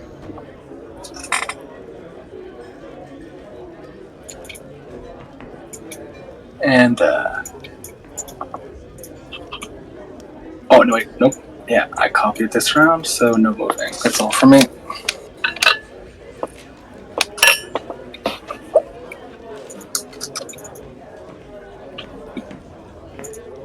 All right. End of round. And then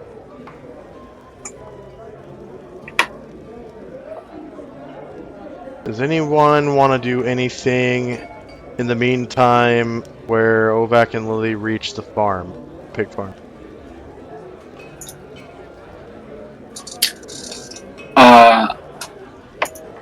I was going to ask Antixos about his level 6 spells, so I can maybe read one of that, but other than that, not really.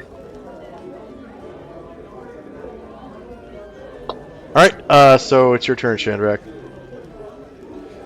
So Shandrak will close his book back up and kind of come over to Antixos. What level spells of the 6th circle do you have? I don't think I asked you of those. I have a few interesting things. I have repulsion, if you'd like that, if you don't already have that one. Yeah, he said he already had repulsion. He did? Okay. I thought so. I have Big B's interposing hand, if you'd like to trade for that. Let's see. For 6th level spells.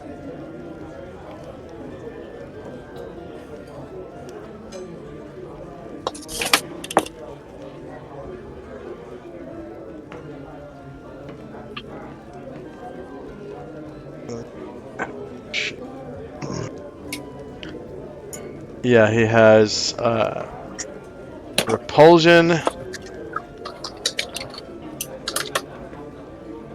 globe of invulnerability, and anti-magic shell.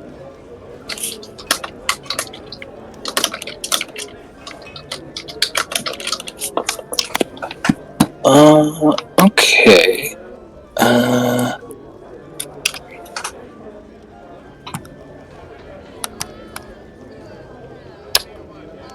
Let's see. Yeah, if I could, I'd like to try to get your anti-magic shell. Would you trade for Bigby's interposing hand?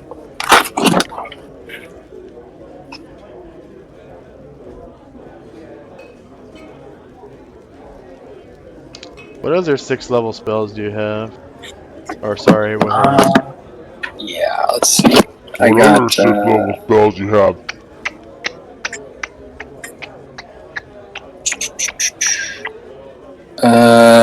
Nope, that's not that one.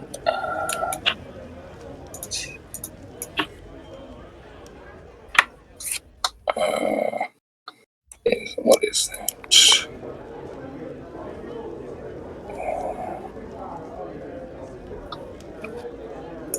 See, I have shades, but you can't learn that if you're an abjuration specialist.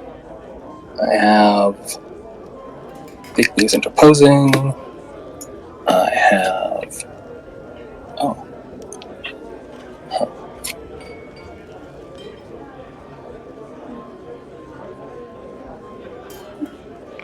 I have. True Seeing. Are you able to learn that one? Shell and Globe of Invulnerability. True Seeing. Let's see. That's divination school.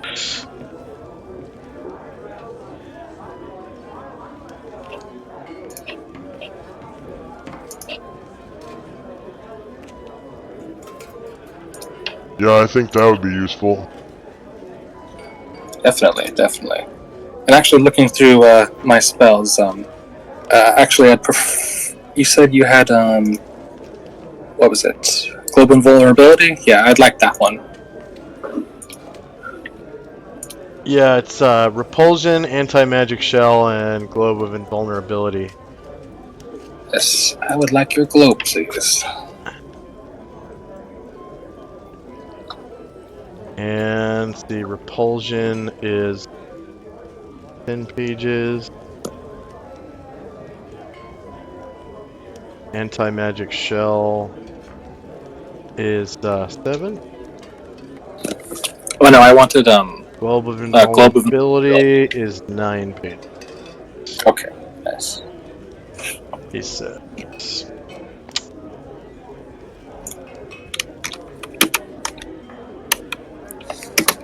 And so you start reading his book. Yes, I will start reading that, and yeah. So Shandrak My reads true thing is 6 pages, so he'll finish before I do. Globe of Invulnerability.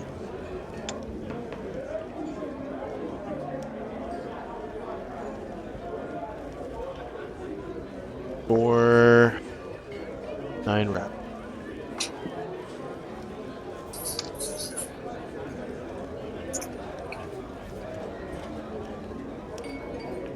Alright.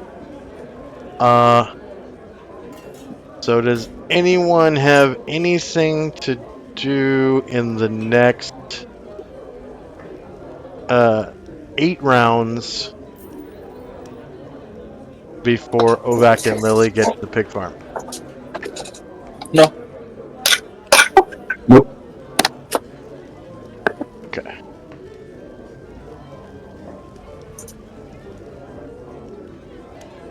Don't you know you never split the party? Okay, so 8 more rounds go by.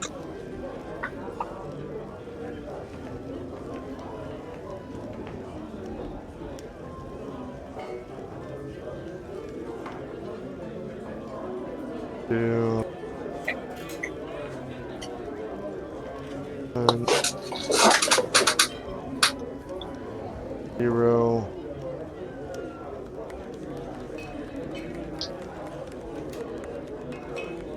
Alright, time now is 4:42 p.m. December the 4th, 11:85. And all counter map. Brit.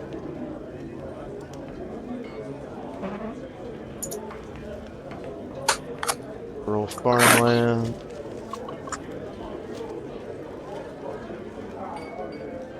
Okay, you reach a small pastoral pig barn.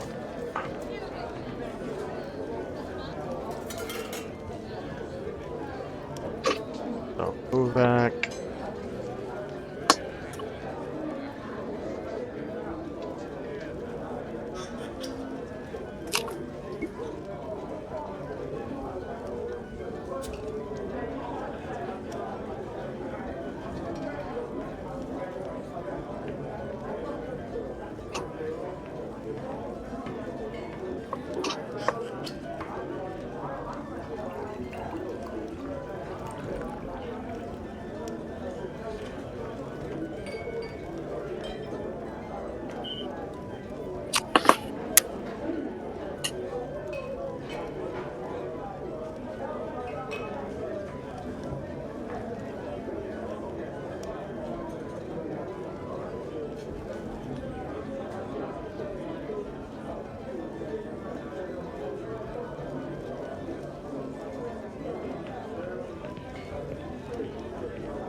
There we go.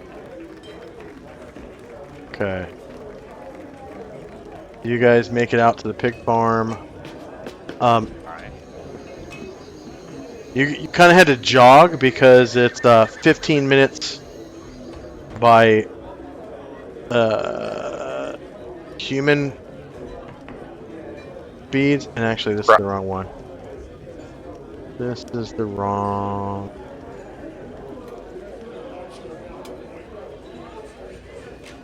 No, what the fuck? See, do I grab this? Yeah.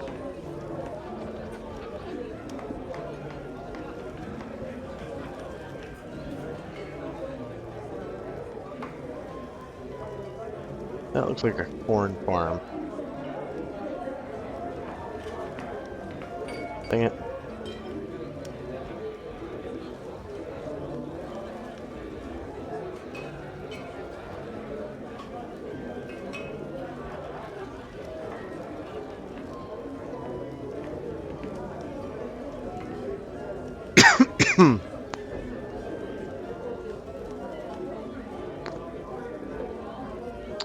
Could have sworn there was a farmhouse on this map, but it's ruined. Okay, so it's gotta be this one, I guess. Alright.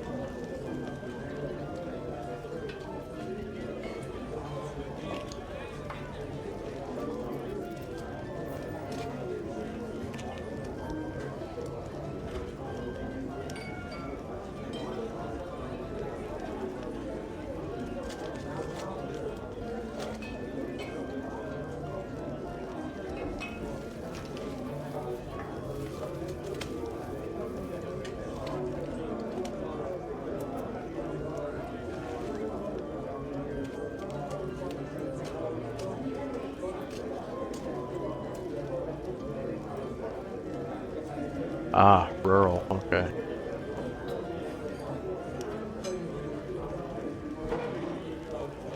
There we go.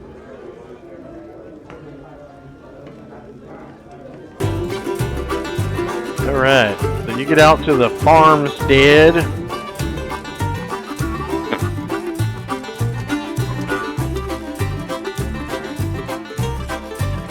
And, like I said, you had to get your jog on to get here. Right. Time of day is still light out, so we'll say, yeah, dynamic lighting on, brightness all the way up still. Save settings. And you guys reach your little trail end over here. So you can see that this is definitely like a wheat farm, but they have a little pig pen over here. Ah.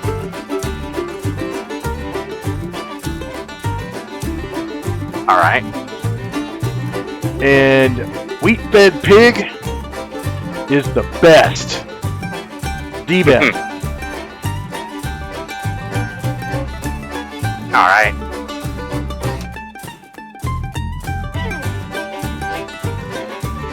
Does it look like anybody's out in the field?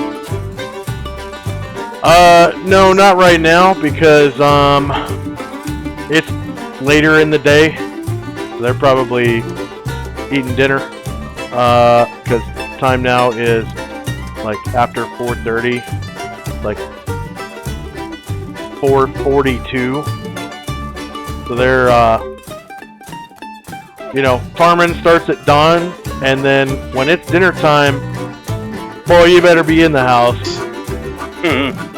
So, yeah, work kind of stops at about 4:30, and everybody grabs chow by 5, and then it's like bedtime by 5:30, and you just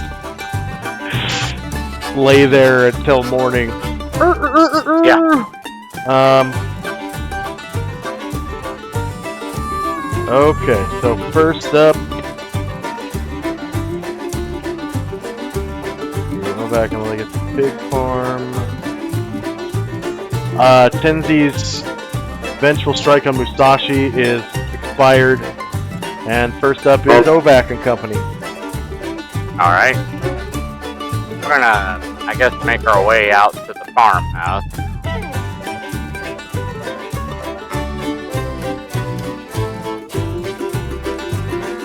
You can see there's like scarecrows in the wheat field. It's late December, so the wheat field is like mush. Yeah.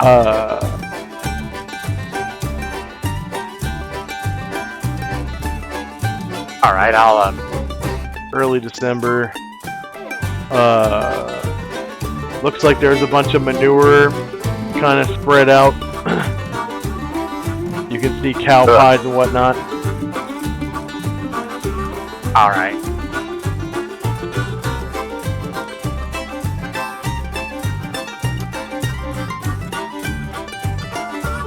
All right.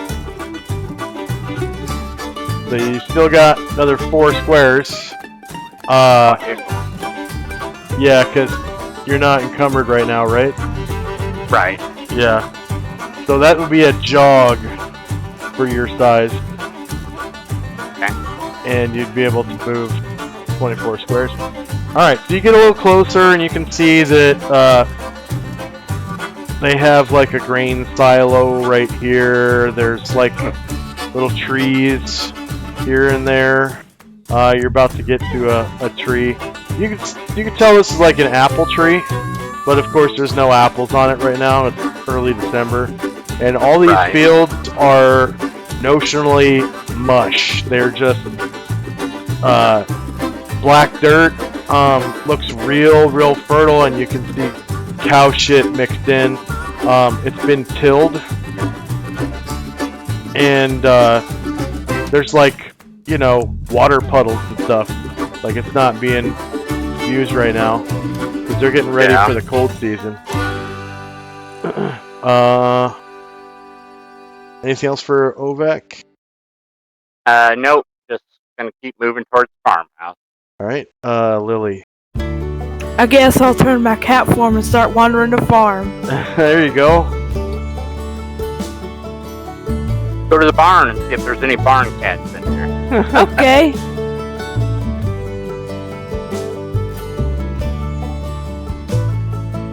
Right there should do it for now. All right.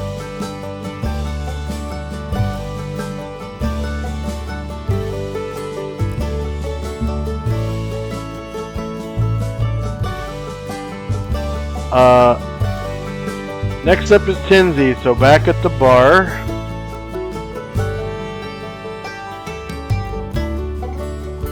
How do I instantly go back to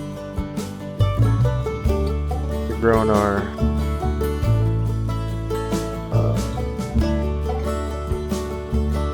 There we go. Click on locate player. Okay. Alright. So, back in Gronar, we got, I'll pause this, and then we had, why is it not pausing?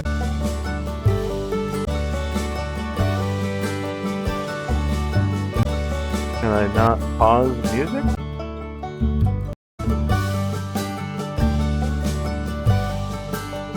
Okay, I guess I'll just turn it down then. Then we've got bar.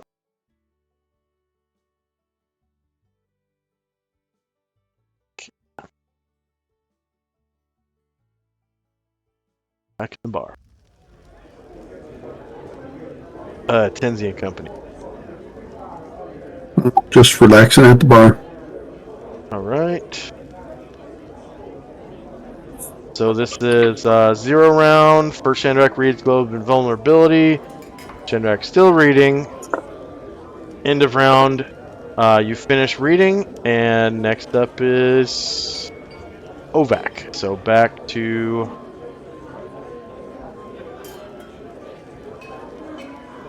this pop. wow. I can't. Alright. Back to the homestead. Whee! Click on this group. Oh, click on the map. Suppose.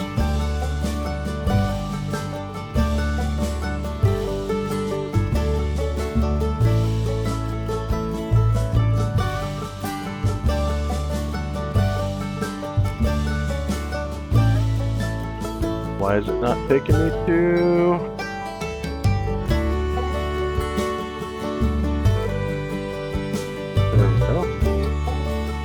Took me to that map.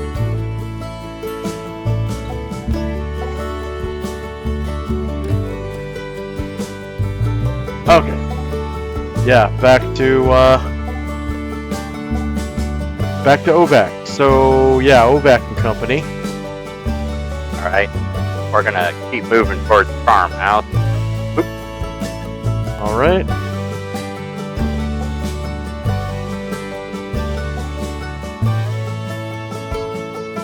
There we go.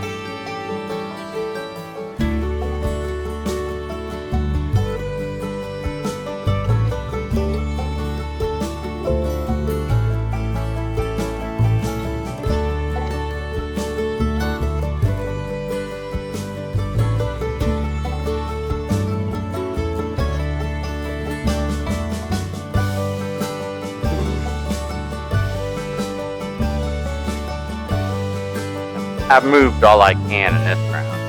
Alright. Should be 24 squares, right? Right. Okay, next up is Lily. Where is the barn exactly at? It is over to the left. Thank you, I guess I'll make my way there. Alright. That should be it for me for now. Alright. Tenzi doing anything? Nope. Alright, and then Shandrak back at the bar. Alright. Try and learn this last spell for the day. Right on.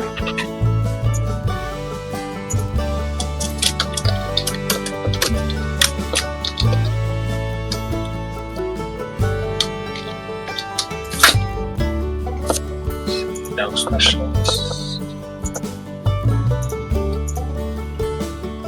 Alright. And that was 9 pages, right? Yeah, I think so.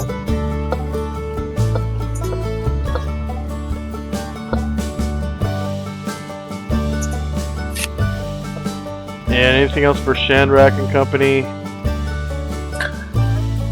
Yeah, Shadrach will say, and Artixos, what spells do you have of the, 8th and 9th circle? I don't have the skill to quite understand them, but, I'm getting there. So, yeah, when I come to see you again, you know, maybe we could trade again.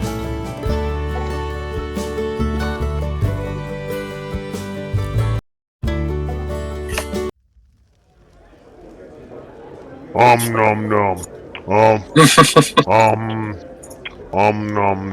nom.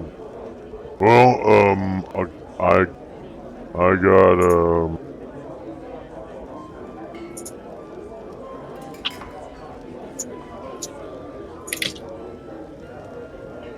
nom nom nom.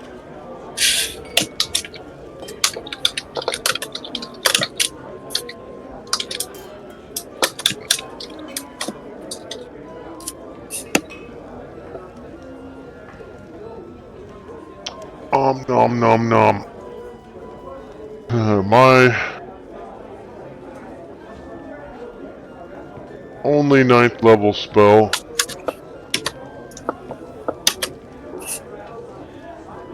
nom nom nom nom nom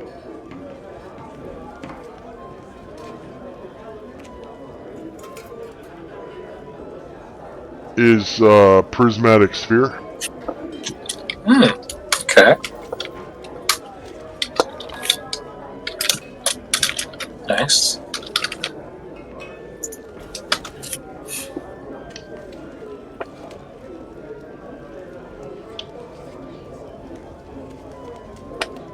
And it is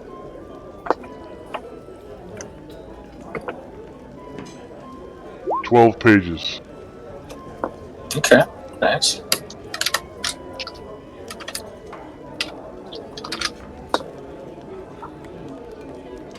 And I have 2 level 8 spells. as Abjur, you gotta have certain spell immunity. It's the best.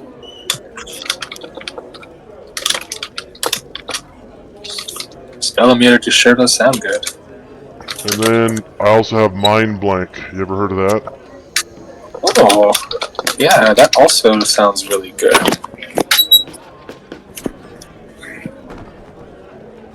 When the very powerful Mind Blank spell is cast, the creature is totally protected from all devices and spells that detect, influence, or read emotions or thoughts.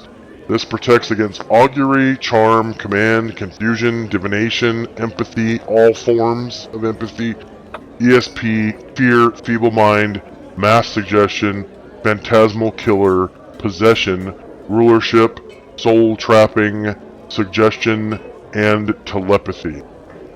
Cloaking protection also extends to the prevention of discovery or information gathering by crystal balls or other scrying devices, clairaudience, clairvoyance, communing, contacting other planes, or wish-related methods, wish or limited wish. Of course, exceedingly powerful deities can penetrate the spell's barrier. Wow. Those both are very impressive. I will definitely be coming back to you sometime when I'm more skilled. I think I want both of those when I'm better.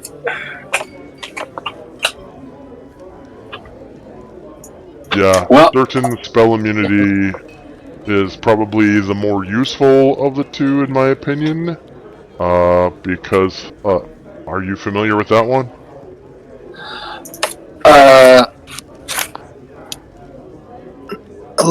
Not quite. It makes you immune. Okay.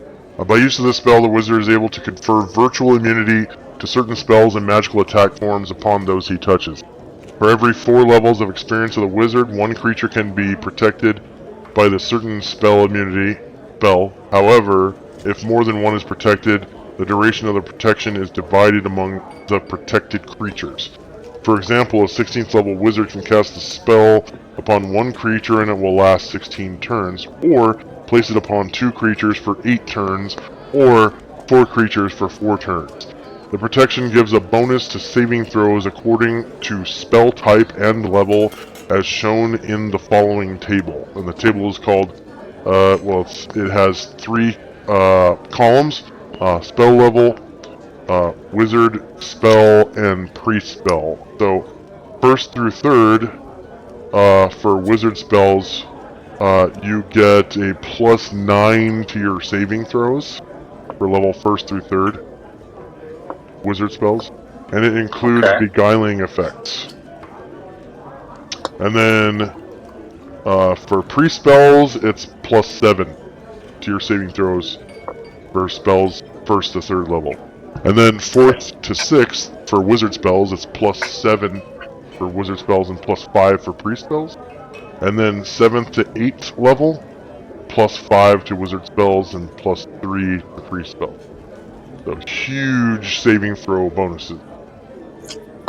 Yeah. Oof, yeah, I will definitely be coming back here in the future on Texas. Yeah. But I won't interrupt you from your meal anymore. Thank you very much. Yeah, right now you've kind of captivated my interest. I love talking about abjuration spells. Even more than eating. What was that last part? Even more than eating. Oh. Yeah. Oof. Both those spells I like a lot. So, yeah. You're either gonna get a lot of money, a lot of jink from me in the future, or some nice spells. They're both 9 pages. Oh, wonderful. Very nice.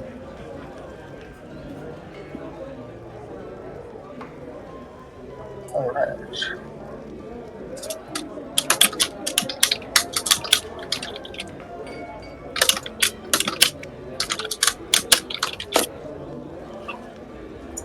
Alright, yeah, that's all from me.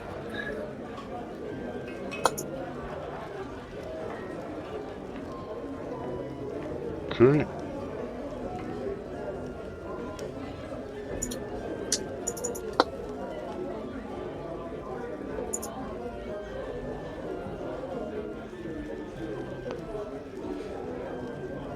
And end of round. And back to Ovac at the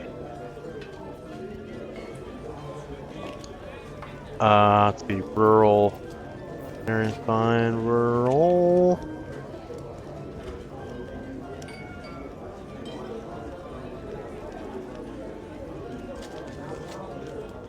There we go. Boom.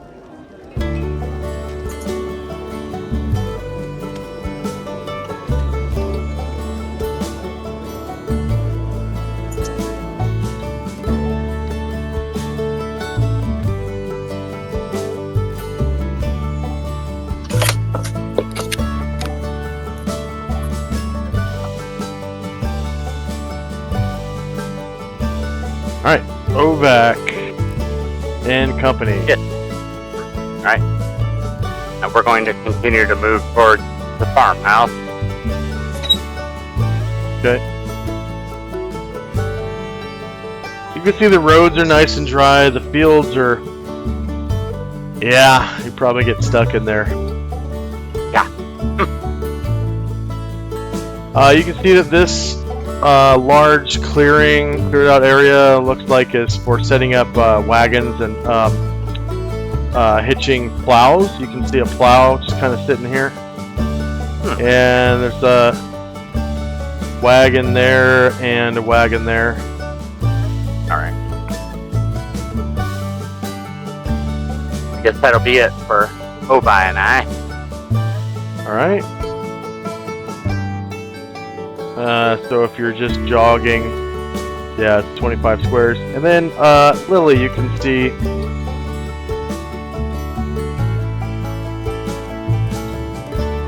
Hello? Yep, I hear you. You can see you're getting closer to the barn. For an animal of your size, this ground is not hampering you at all. You could just run freely right through it. Yep, and right freely through it I'd go. Yeah. You don't sink into it or anything. That'll be it for me. Okay. Tenzi back at the bar. Just chilling at the bar. Right. And Shandrak. Yeah, Chandrak closes his books all up and puts them all back in his backpack. It's like, that was very lovely. And then he kind of looks around now and it's like, huh, am I missing people?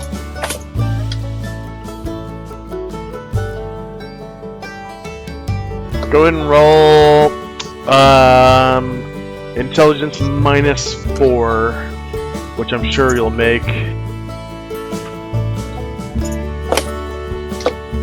Several times. Yeah. Alright,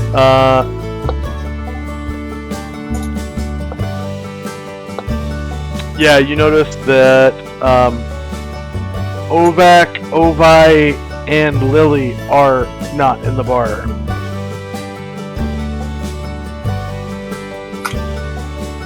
Yeah. Where is Tenzi? I don't see his token. I think he's at the bar, like near the there southern it end. is. Yeah. Alright.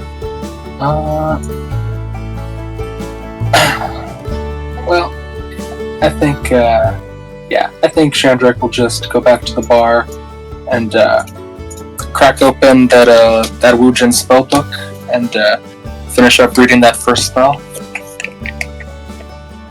You're talking about Yezun's spellbook, right?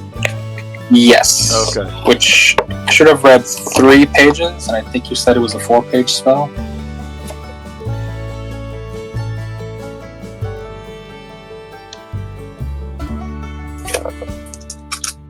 Yeah. So you finish reading the 4th page, and it is the read magic spell. Okay.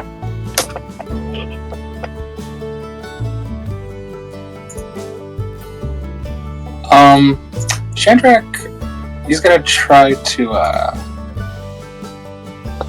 can you try to read the last spell book, the last spell, and start from there? Yep. Yeah, he's gonna try that next. Okay.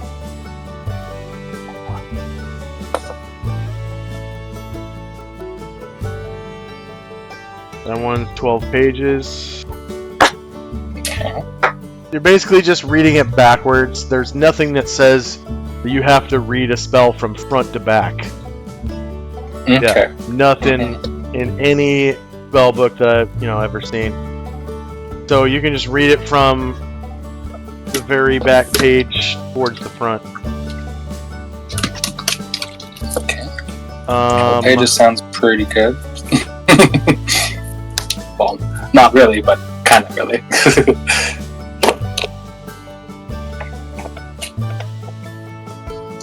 Yeah, so that'll be all from me. Okay.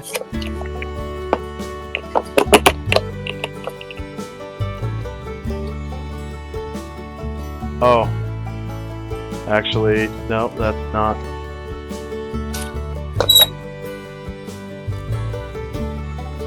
Yeah, I suppose that would be the spell book he had on hand. So yeah. 12 pages for that one. So I will set up a timer for you.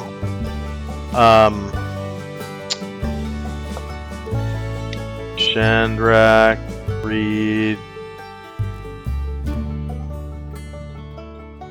Yay, Zoom.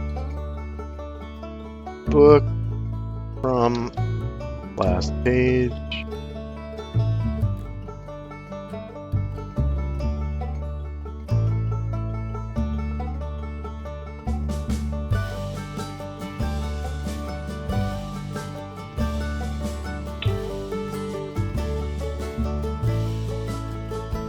Alright, end of round, and first up is Ovak.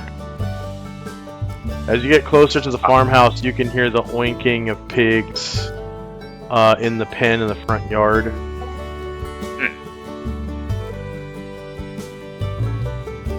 And you can hear that it is no ordinary oinking. Uh-oh. And as you get closer, you can see that they actually have captive warthogs. That should prove interesting. It looks like they have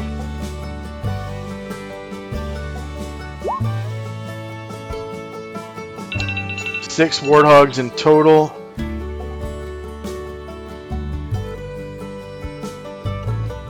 How big are they? So it looks like they got a male, and then a big old fat sow, and four nearly grown shoats. All right. In this pen out front. Yeah, I moved all I could. I guess I'll wait for next turn. Alright. And my timer just went off for my shepherd's pie, so that means I gotta turn the temperature up. So let's take a 3-minute breaky break. Alright. Be back in 3.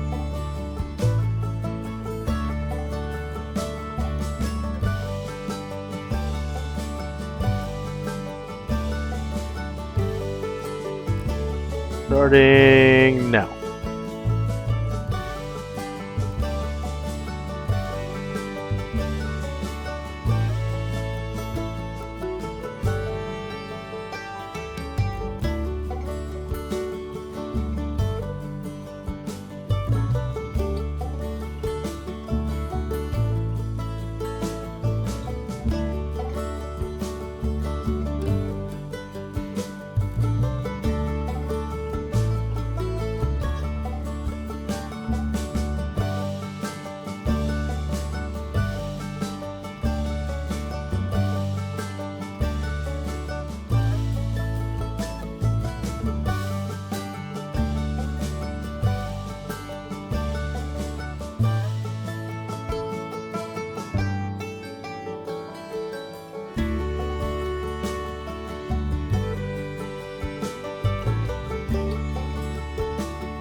And we are back. All right.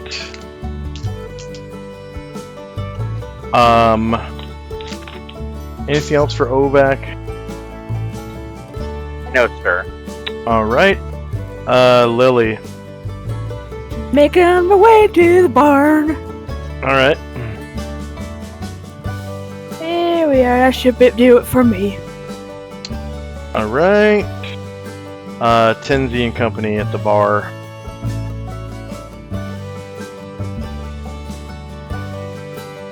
Michael, are you there? Yeah, Tenzi's kind of eyeing up Thelina, and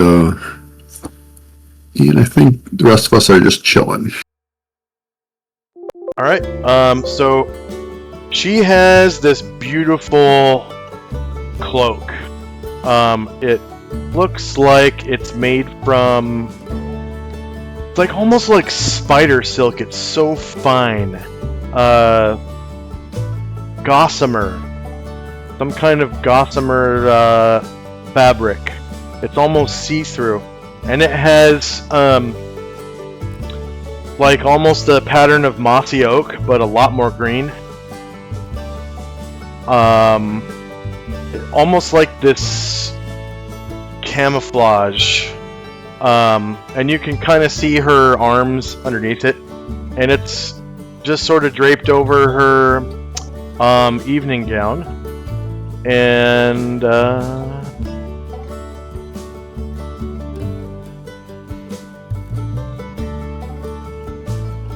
in NPC.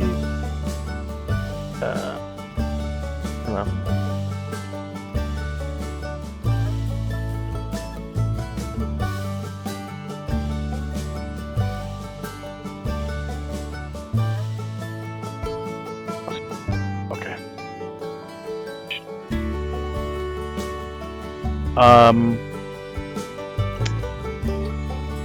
She's in her mid-20s, and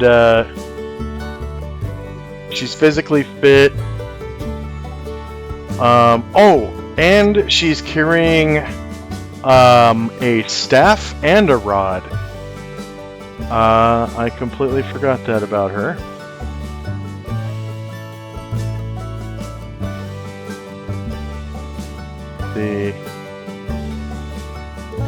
Yeah, she has a staff and a rod.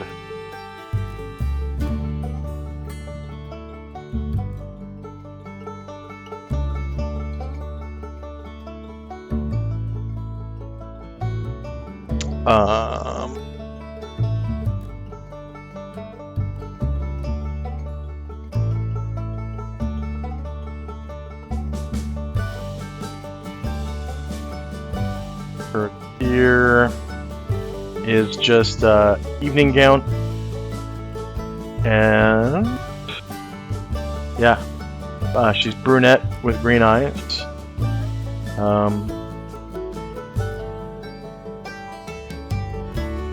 And she's definitely Panoplian. Yeah, you could tell by she has like pale skin,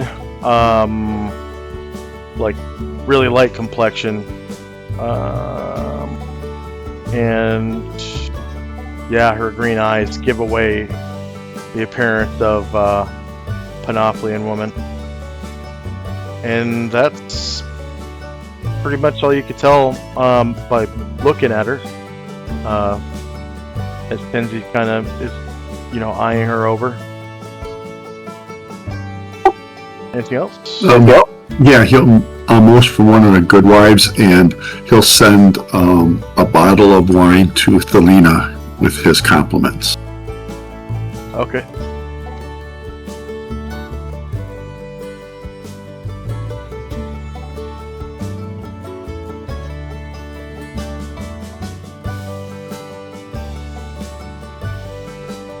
And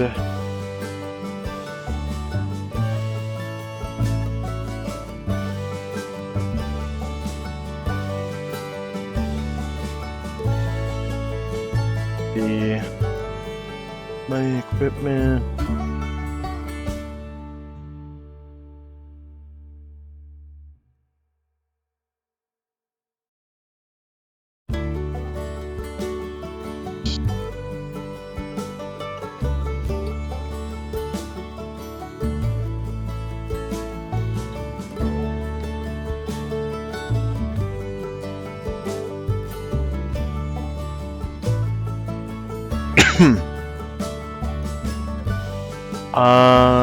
It's about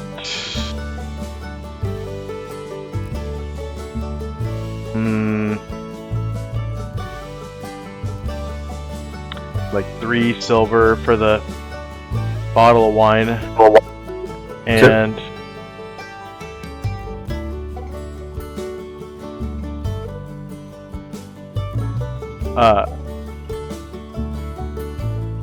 I guess that would be Antonia. She comes over when you motion to her, and receives your whisper in her ear, and comes back around the bar.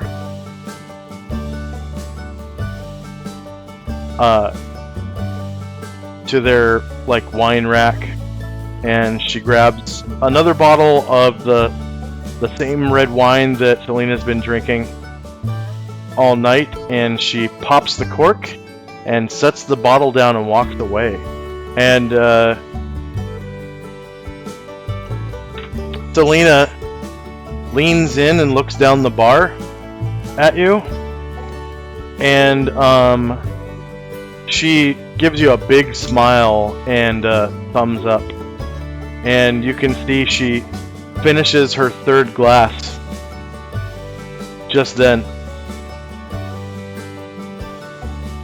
And her head's starting to wobble. You can see she's getting kind of tipsy. 3 glasses of wine for somebody who weighs like $1.25 is gonna get them nice and buzzed, and a little bit tipsy. Like, her speech is gonna start slurring because she's almost finished an entire bottle. She is pretty thin, like 125 pounds ish. And she kind of taps the counter, and Antonia comes back and grabs the bottle of wine and pours her another goblet of wine.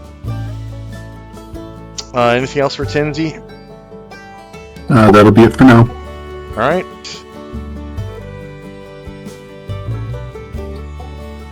Shandrak's still reading. Is there anything else that his party wants to do? Or his company? Just reading. Okay.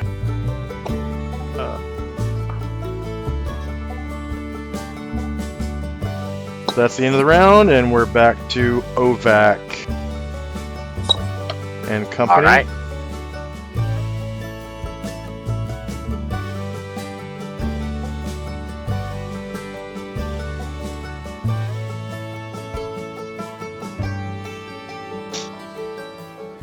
Alright, that's where we make it to. Alright. Holy cow.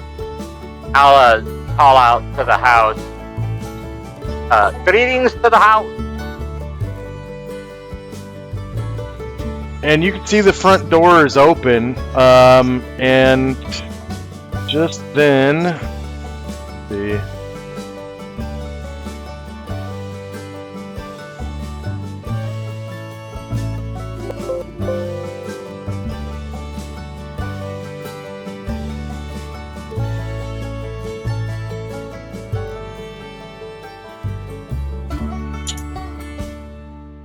Alright, yep, a farmer steps to the front door, and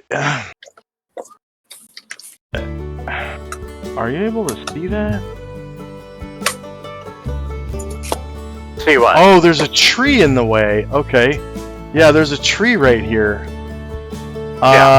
So you hear coming from the front door, like, what's that? Who's that? Who's there? My name is Ovac. I have a friend with me named Ovi. We came to purchase some pigs off ya. Ovac and Ovi? What manner of men are you? I can't see you. What? What, dwarves? Dwarves? And you hear his footsteps as he comes out of the house and kind of walks around the tree. Just outside the pen. And he's like, oh, there you are. What did you say? we were looking to buy some of your pigs. Oh, these are no pigs. These are wild boars. My family and I caught them, and we're breeding these shoats. Their meat's a little gamier than regular pigs. We like the flavor. We feed them our garbage and refuse.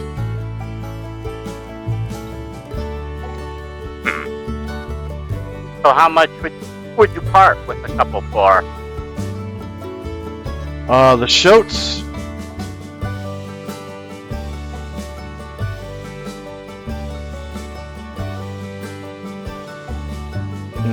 That'll do.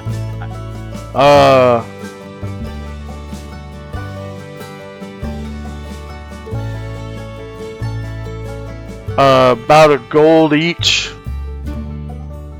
They're too young to eat. I mean, you could eat them, but you don't have much meat on them yet. Are you trying to eat them or raise them? Eat them. Oh, you might want to find a real good chef if you're gonna eat shoats, because the meat's gonna be real soft and tender, and not much meat on them. So you don't have any hogs for sale that are bigger than these guys? Well, we got the mom and pop. I didn't think you'd want to part with them. Yeah, I don't really, but if you got the gold, I got the warthogs. And how much would those 2 adults cost? 3 gold apiece. Is the sow bigger? Out of character, is the sow bigger than the male? Yeah, she's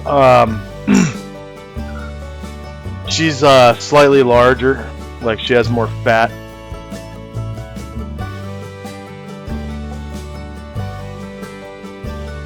And the male's more lean.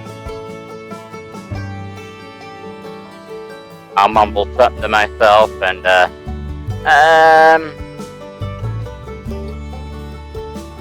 maybe we'll come back early in the spring and see if they've fattened up any. How about that? And he says, sure. By then the shoats will probably be adults. Good. And I guess I'll whisper to Ovi, I guess so he kind of wasted a trip. And out of character, did I know Lily came with us? Yeah. Okay, I'm gonna look around. You can see her in the field too. Oh. She's like hopping along in the field. What are you doing? Playing in the weeds. So all you hear is meow, meow, meow. Yep. Yeah. I'm like, okay, well, whatever you, if you say something. But anyways, she's thank you, good sir. She's way back over here, and she's so far away she can't even hear what you're saying.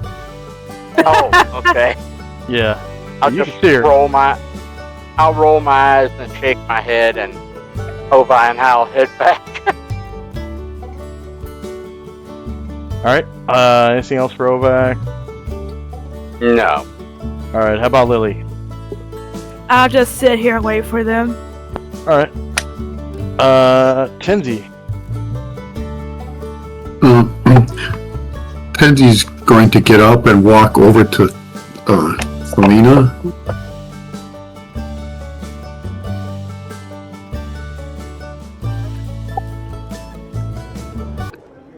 And kind of stand like behind her and put his head over next to her and ask if she's enjoying the wine. And she responds with like kind of a slur. Like, yes, I am. Thank you very much, Tinsy. I really like this red wine that they have at this establishment. You know, they they make it in town here from the Merlot grapes that are locally grown. It's excellent wine. You want a glass? Tansy says no. He gets out of his pouch a bluish green stone, aquamarine, and kind of eyes it and looks at her and said, "When I first saw you, it reminded me of this beautiful gem, and I think you should have it." And he gives it to her and asks if she would like to join him in it as an adventurer. Yeah, Tenzi's 21st level, right? Yeah. All right. Which gem was it? Aquamarine, 500 gold pieces. Okay.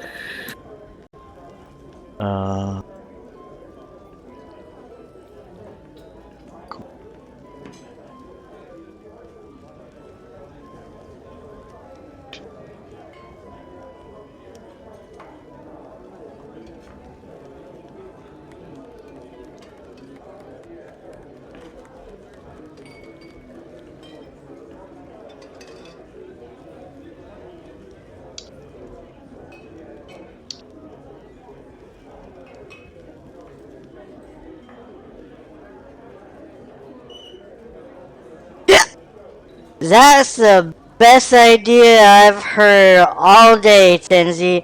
I would love to be part of your group, your adventurers, and it's been so long since I've done anything. All I do is I just study, and research and research. I come here every day, and it's getting so boring. I want to go do something that like means something. Like I don't do anything that's meaningful. I would love to. Just let me pack up my stuff and then I can come with you. I just need to grab a backpack and a few books and my tent and bedroll and maybe some food, and I can come with you. Where are you guys going? Probably our next stop is Nervia City. I've heard of Nervia City. That's where Adolf Gull grew up. He is my he was my master wizard when I was coming up as an apprentice. Yeah, he's a good guy. He stays in the castle there. I'd love to visit Nervia City. Yeah, just let me get packed and I'll come with you. And sorry, go ahead. Oh, that was it for me. Okay.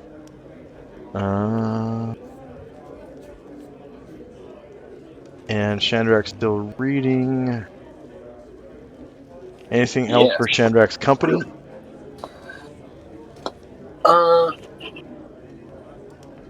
Yeah. Ryer, he's gonna take a minute and he's gonna kind of go over to where the Yesima put the cup down, and he's gonna pick it up.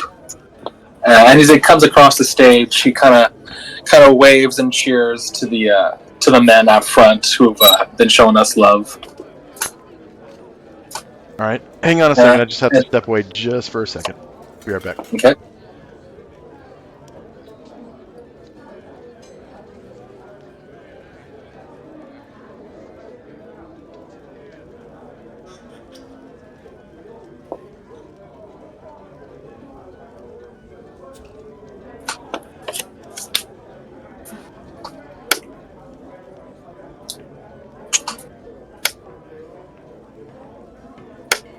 Pretty excited about the new hench person. Hell yeah! All right. Finally, a new wizard in the party. Yeah, and she's 20th level wizard. Fuck yeah! Yeah. Yeah. So, Sorry, I had to step away just to turn my shepherd's pie off and let it cool so I can eat it. yeah, no problem. Yeah, so Ryer kind of he goes and picks up the cup that Yesima had with the money, and as he kind of walks back and forth across the stage, he gives a wave and a strum of his guitar for the men up front that have been showing us love.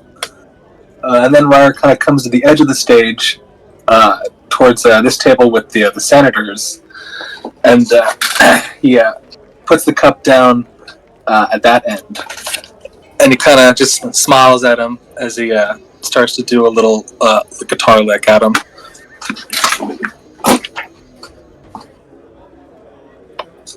Towards the senator's table. Okay.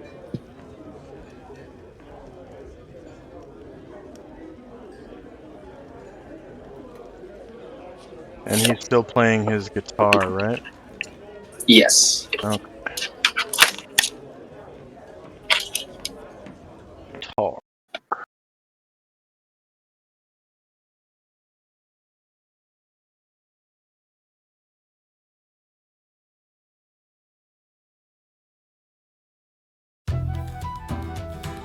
There we go.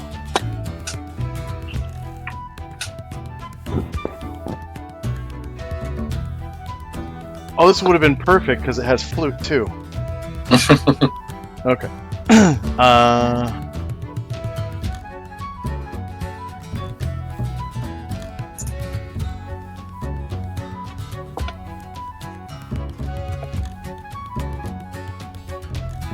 Counter reactions.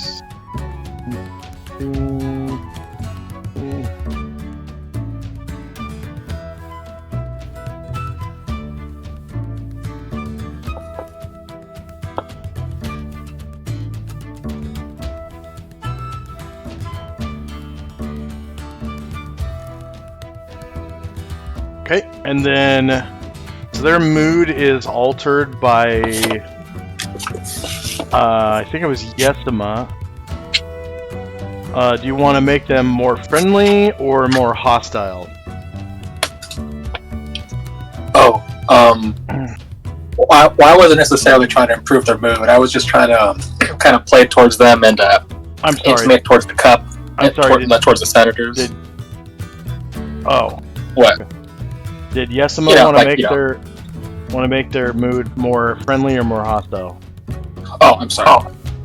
Yes, Smoke was making it more friendly. Okay. And you were doing what towards the senators? You know what Yesima was doing, just kind of putting the cup down and just giving them a nice winning smile and intimating towards the cup. Yeah, this gal. Let's see. What kind of treasure does the city official have?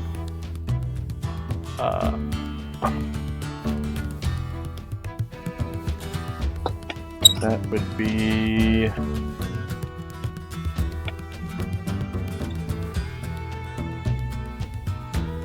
probably middle class.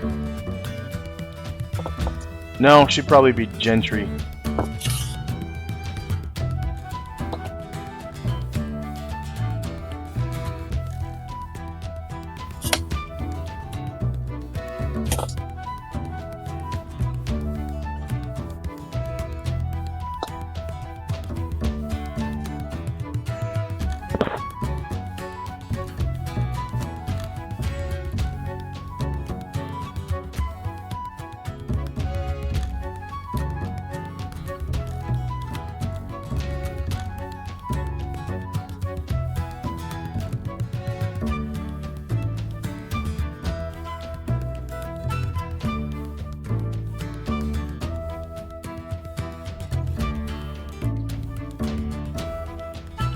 Ooh. Alright, she pulls a stone out of her pouch. Really? Yep.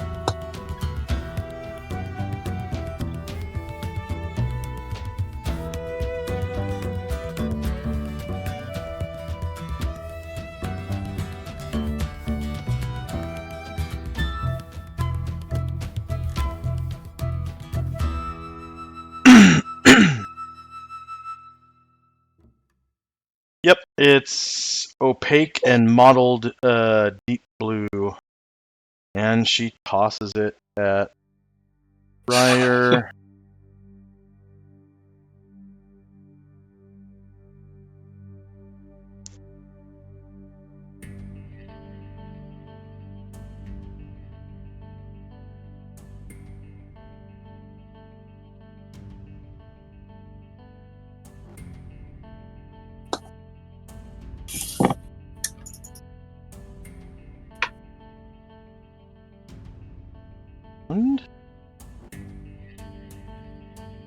Or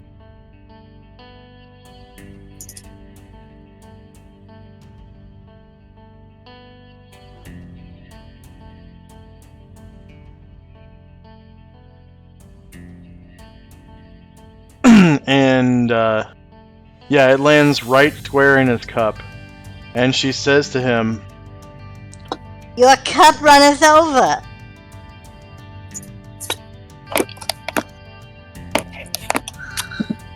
His what's over?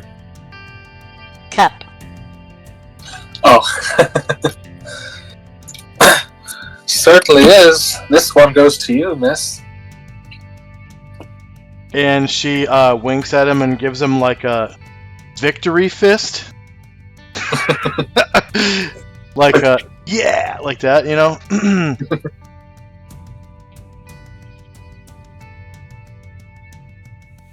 And she's just kind of sitting there listening to his song.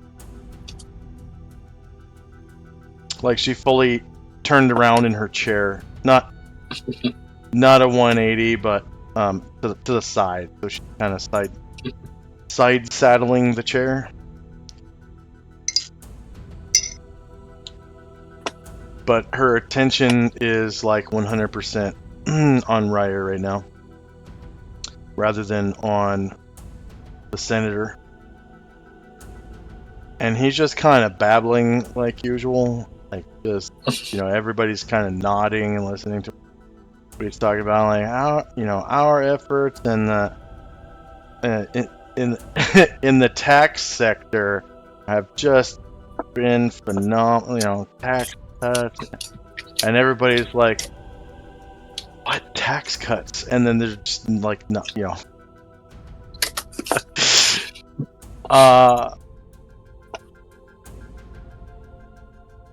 Anything else for Shandrak and company? Yeah, I'm good. Alright. And next is Ovac. Are you guys staying out there, or are you coming back? We're going back. I'm going back to the tavern, and if the party's not there any longer, I'll go back to where we're supposed to. We have our mount stuff.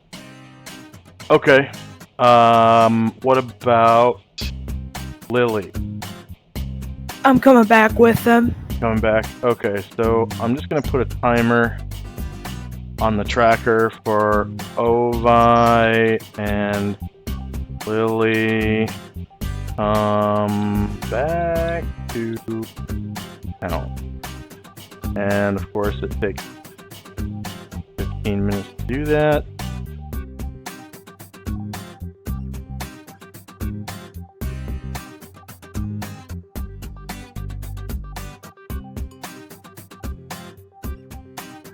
And I'll just bring you guys back to this map.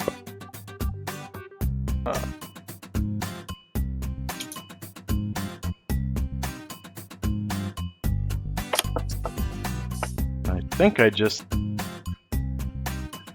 grab this one.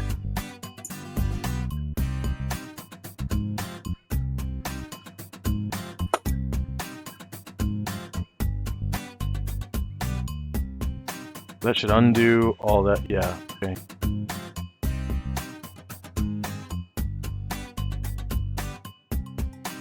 And you guys should now be back on this map, but you don't have tokens yet on the map. You're just staring at a black screen. Alright. Okay. You guys are coming back. And then do Tenzi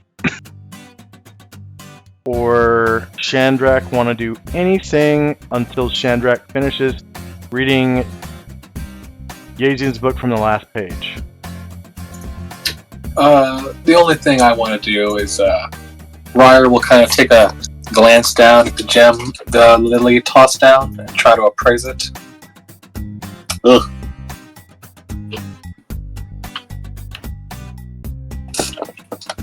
He has no clue what that is. Sounds good. So is that it for the 14 rounds? Yeah. Okay. Does anybody else want to do any... Well, I guess the only person that can do anything else is Kenzie. I'm going to give you permission to view her stuff now. So Okay. she is largely undeveloped. I just need to select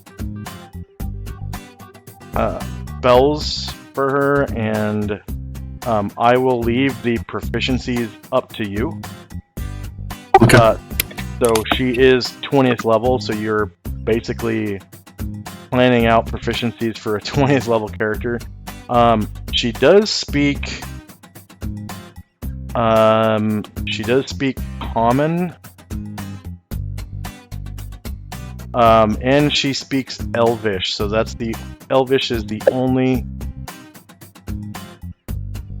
proficiency that I've really spent for her. Okay. And then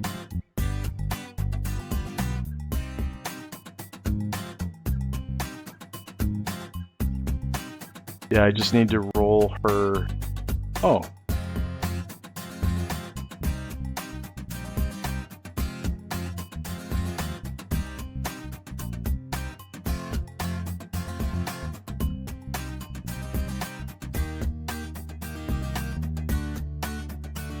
I do have her first level spells already chosen. I just need to choose the rest. And the rest you can take care of. I think she has stats. Yeah. Pretty much stats is all she has, and some of her spells. And then she has a Cloak of Elvenkind, a Staff of Command, and a Rod of Terror. And other than that, she's just a, chaotic good 20th level human mage. Very good. Alright.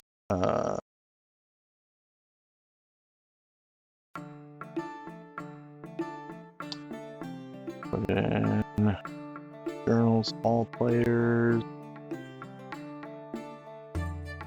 Editing controlled by Ethan.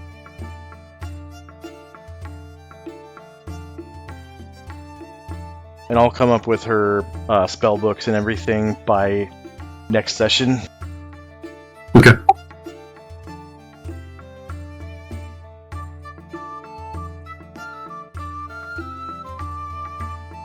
Okay, so fast forwarding time.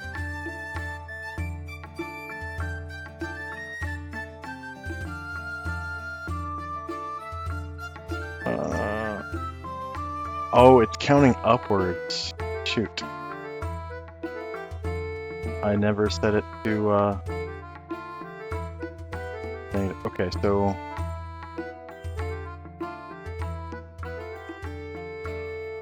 Oh, now it starts from 12. You said 12 pages? Yeah, so that'd be -8 right now.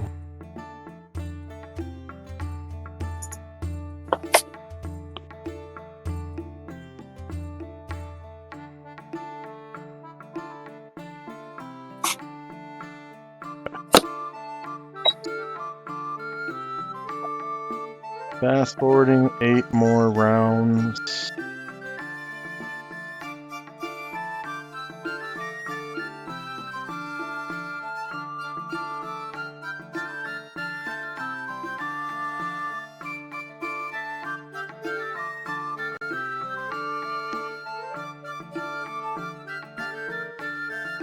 And 0 round.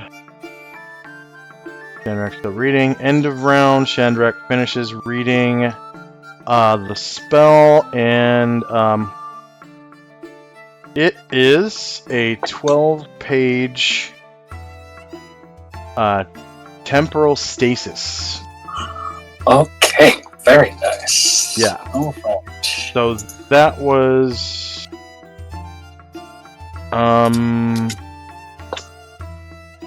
I think in that final fight he cast temporal stasis, and then also there was that Grotst demon that tried to cast temporal stasis as well, and they both got fizzled. They were trying to stasis Ashril, I think. They both got fizzled. Yeah. I remember recognizing that. Oof, alright. Very nice. Then Shandrak will just try to continue backwards and see the second to last spell. Alright.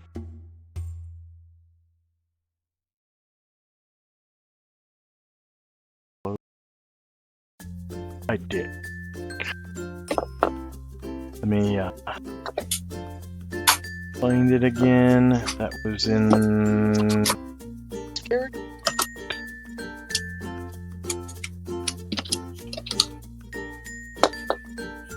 Yes, okay.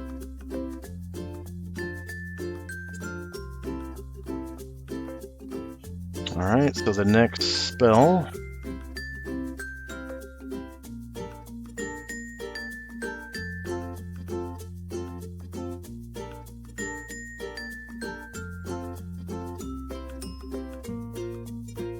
gonna be 11 pages. So I'm gonna set that.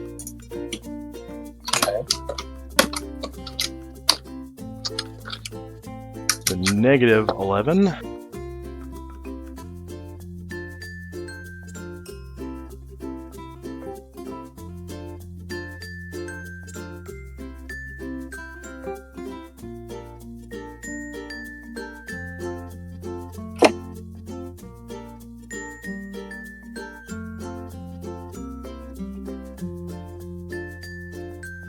So we'll say that you took like all 4 of his spell books or whatever, and you're reading volume 4 backward. Okay. I think it would take about 4 books, maybe 5, to, you know, contain all these spells. Alright.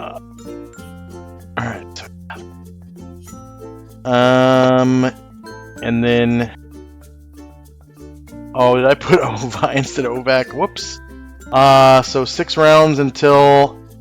It's Ovi. Yeah, Whoops. That's a new dwarf. Yeah, 6 rounds until they get back. Does anyone want to do anything in the meantime? Nope. Just okay. So, fast forward 6 more rounds. Ovi. Supposed to be Ovac and Lily.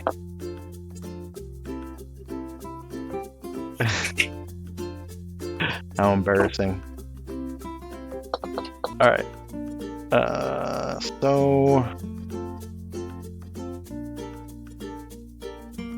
Alright, 0 round. And... end of round. And all 3 of them are now outside of the bar.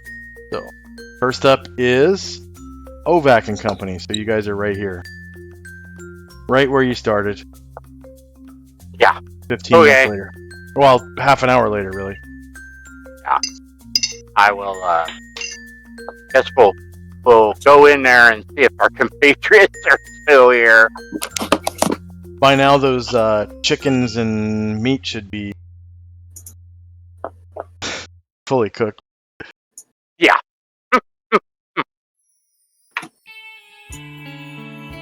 But yeah, looks like your friends are all still here. Yeah. And Tixos is almost done with his whole ass chicken, and he's working on the the chuck roast and pork chops now. There's that wizard still eating all that stuff. Yeah, the great big old dumpy guy. Yeah, I'm like, boy, he can really eat. He's packing it. Yeah, really, really pack it in there. Maybe when I was younger. Oh, I mean, let's see.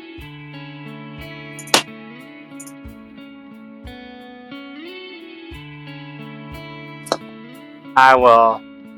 Oh yeah, I'll go over here.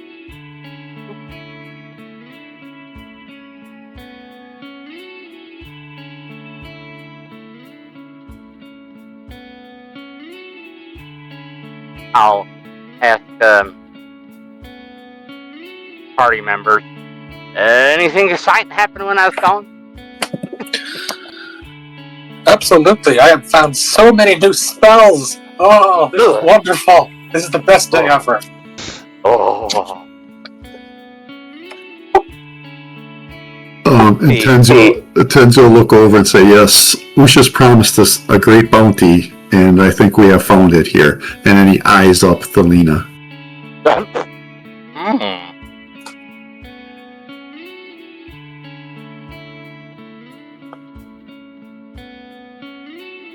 I'll just nod my head and And I guess go ahead. So yeah, he's kind of pointing out to you this mid-20s-ish woman. She's wearing like a evening gown and this beautiful, like partially see-through cloak, like a gossamer kind of silky fabric, and it's covered with like a camouflage pattern almost, like mossy oak, but with more kind of leaflet looking patterns to it, like perfect forest camouflage, really for anywhere because of the way that it works. It's kind of shifting around a little bit as you look at it too. And then she's also holding a staff and a rod.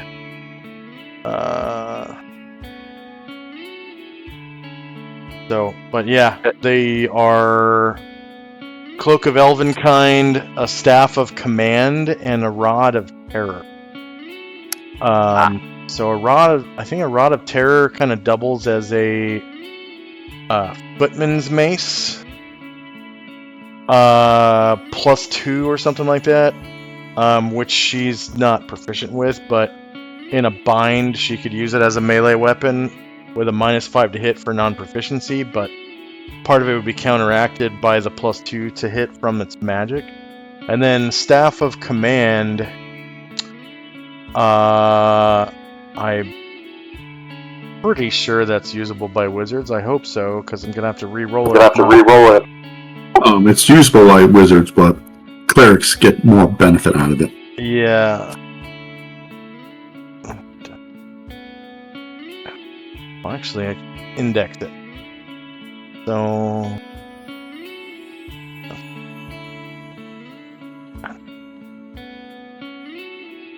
yeah, this device has 3 functions, only 2 of which will be effective if the wielder is a wizard. All 3 work when the staff is in a priest hand. 3 functions are human influence. The power duplicates that of the ring of the same name. Each suggestion or charge draws 1 charge from the staff.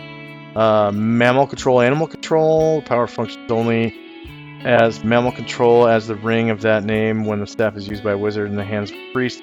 Is a staff of animal control as the potion of that name. All types of animals listed.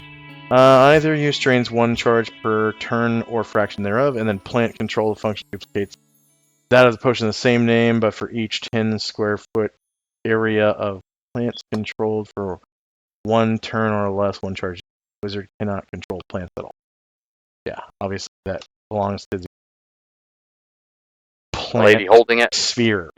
The plant Yeah. sphere of Oh. magic. And wizards don't understand that. Yeah, and then the Rod of Terror.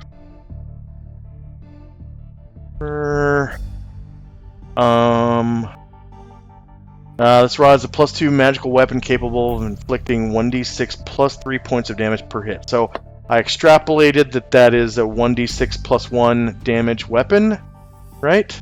If it's +3 but has +2 magic, right?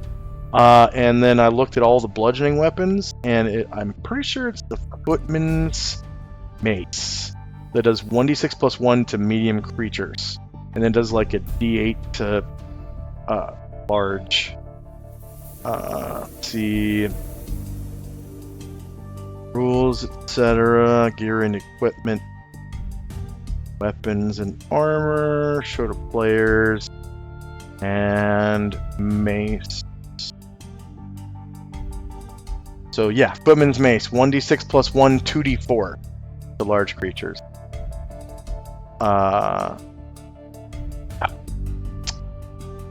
So, but it's a rod that functions like a Footman's Mace. So it doesn't weigh 15 pounds like a Footman's Mace does. It just does Footman's Mace damage.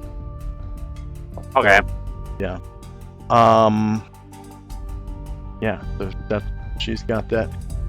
In the terror parts, furthermore, the wielder can expend a charge to envelop himself in a terrifying aura. His clothes and appearance are transformed into an illusion of darkest horror, such that all within 30 feet who view him must roll a successful saving throw versus rods or be struck motionless with terror. Those who succeed on their save suffer a -1 penalty to their morales. Oh, morales. No, that's spelled correctly, morales. And must make immediate morale checks. However, each time the rod is used, there's a 20% chance the wielder will permanently lose 1 point of charisma score. Ugh. Yeah. So, there's that. She's 5'4", so she's on the shorter side for a human. 25 years old, weighs 134 pounds. And at 25 years old, she's done quite a bit of adventuring, but it's all local. And then she's done a lot of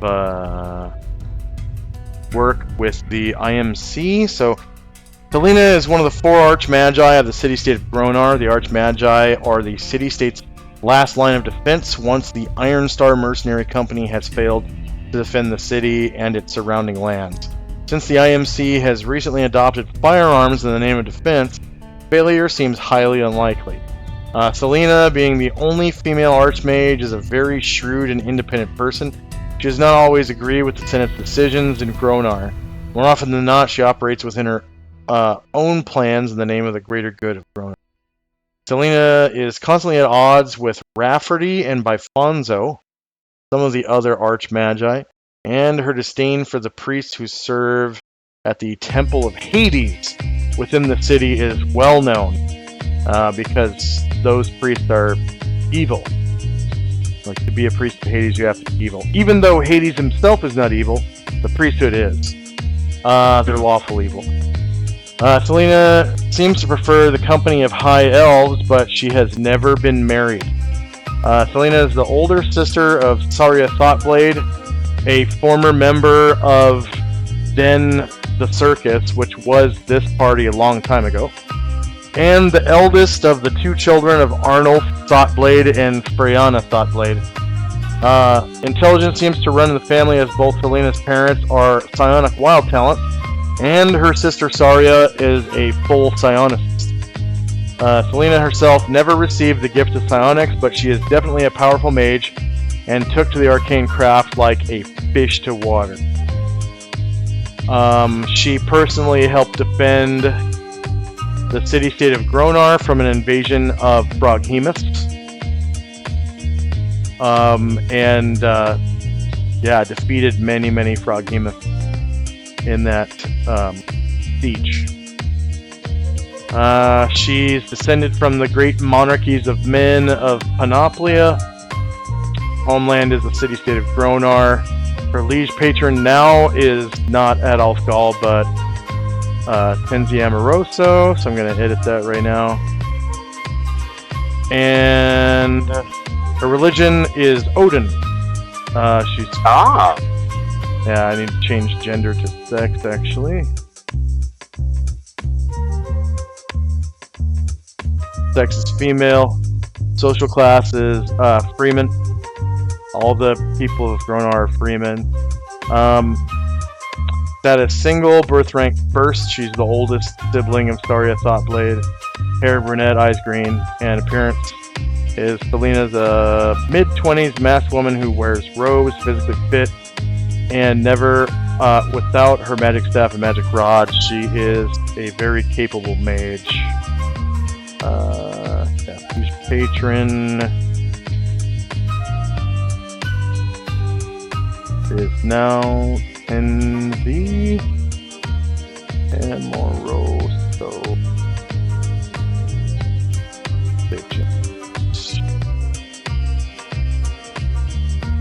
she kind of has ties with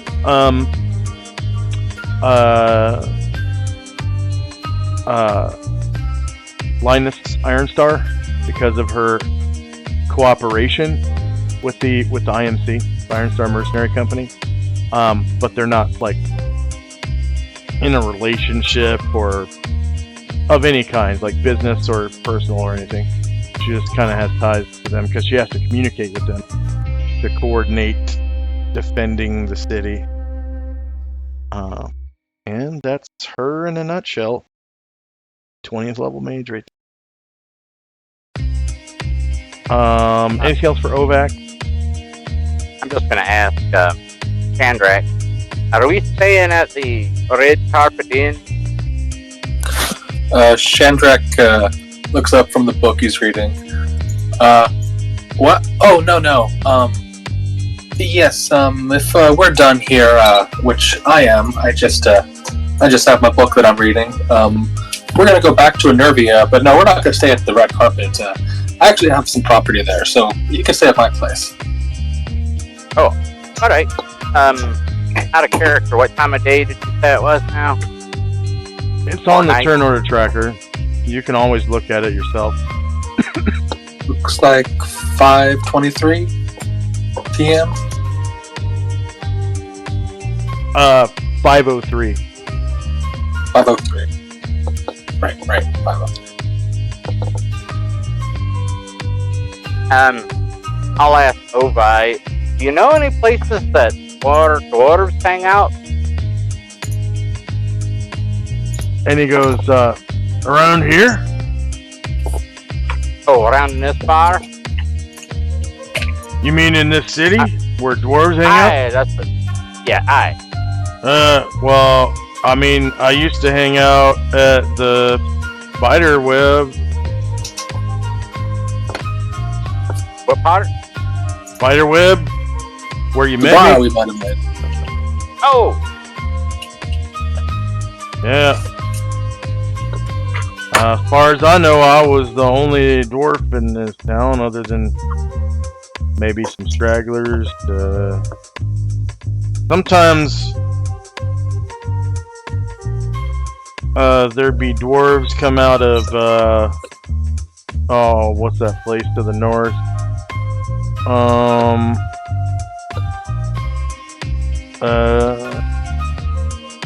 There's a dwarf.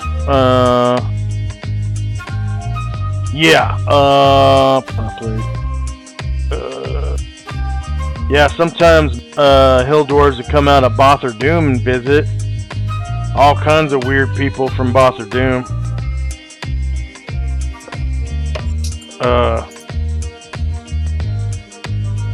I even heard of a vampire dwarf up there named Morgul. Yeah. What? Yep. And then they got King Dean Dorvo, the Lich Slayer. He died but was brought back to life again. Yeah. Killed by devils. But he's alive again.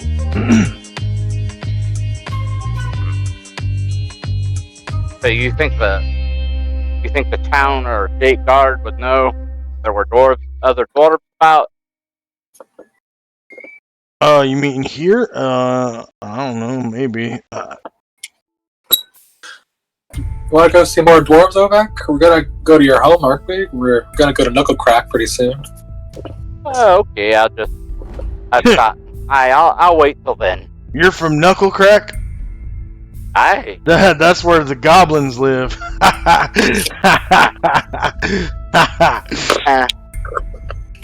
thought you said you were from Durgard.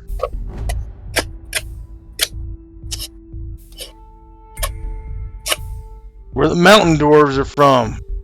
Ain't that what you said? That's where I'm from. Aye. Ah, that's my mistake then. I'm not a goblin. I'll kick your stool out in front of you. Hey, try to read here. I know. These books are precious. Don't be dropping them like this. Oh. Alright. I guess we'll head back to the inn. Sure. Yeah. If, I'm done. You mean Kenzie, do you want to go back? You mean the inn across the street from here, or? Oh, that's right. You invited us to your house, sounds right. Yeah. Oh. That's where we're gonna spend the night. Oh, we're going to Shandrak's house.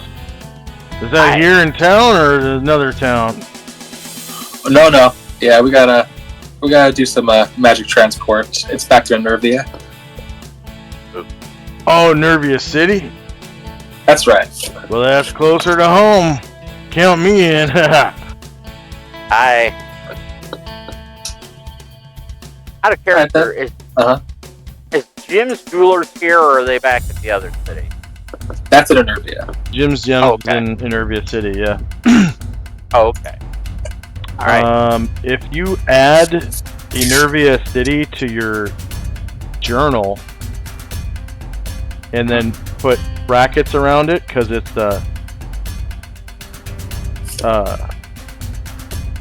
proper noun, it'll give you access to the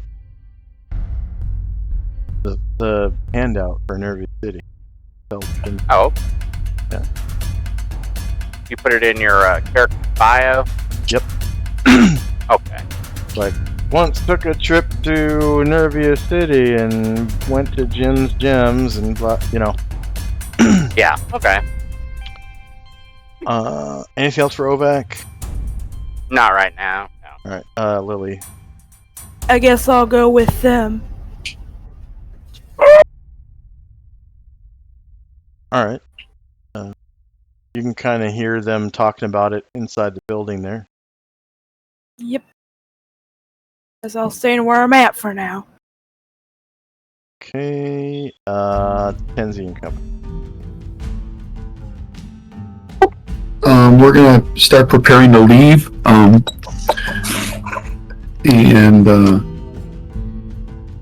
I think that's it. Yeah, we'll start with heading out. Alright. Shandrak's reading Yezun's book.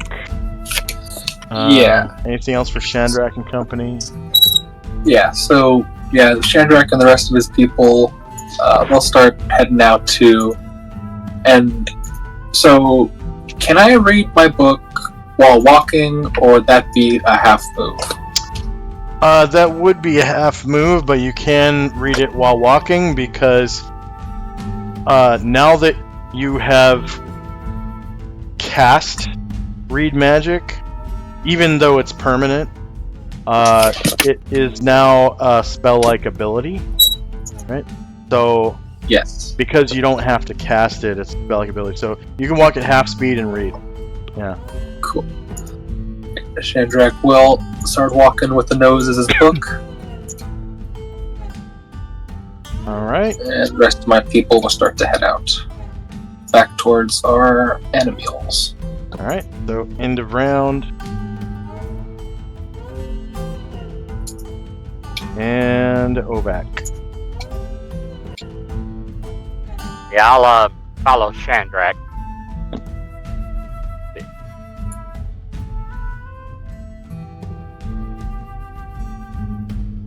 don't forget Chelinor. Somebody brought Chelinor with them. Oh, yep. Okay. All right. Lily. I'll be right here waiting for them. Go open the portal and stuff. Oh, we gotta go get our animals, Lily. Oh, that's right. Yeah, I'll go with them. I'll go get my Dudley. Okay. Tinsy. We're just gonna start heading down the street, and I have to go at the bottom of the hour. Okay.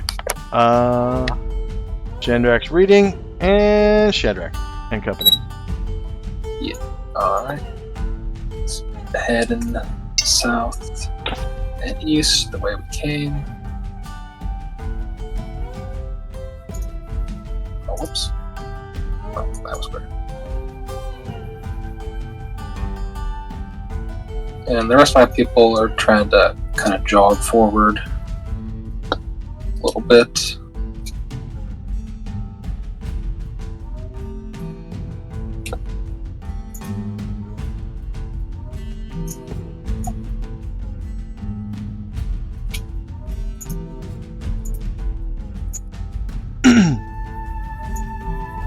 End of round. So Selena is gonna go to her tower and grab her stuff. Okay. So she starts jogging. And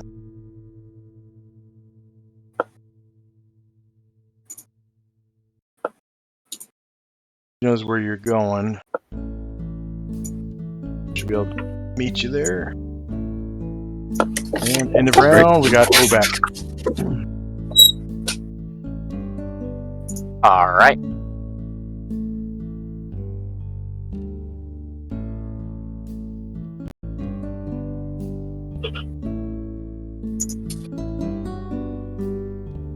Anything for Obak and company?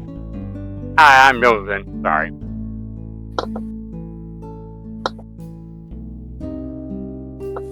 Yep. There we go. Okay, Lily. I'ma start moving. This party. Alright, Tinsy. Just moving down the walkway.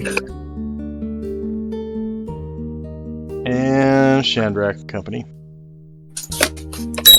Same, just moving. Shandrak trying to finish this last spell. Figure out what could it be. The rest of my people jogging.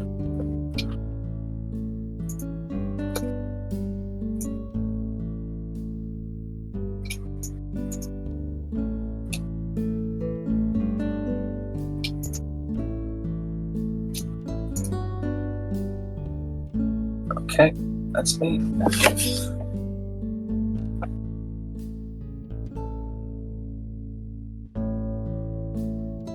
Right. Obak. Right.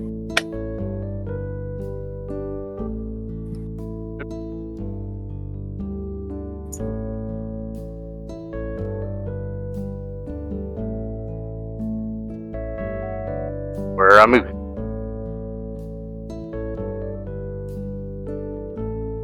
Say what? I said we're moving. Sorry. Okay, Lily. I am moving too. And Tinsy. Moving through the marketplace. Traipsing through Gronar, you're basically, it's towards the end of the day, so the crowds are thinning out. People are going into their homes to have dinner and stuff. I mean, it's obviously after 5 now, so they're probably for the most part eating dinner and getting ready to go to bed. And with that also, the sun is going down because it is early December and it's after 5, so it's probably almost dark right now. So I'm going to turn the sunlight down probably to about half, so it's sort of like a twilight kind of time of the day.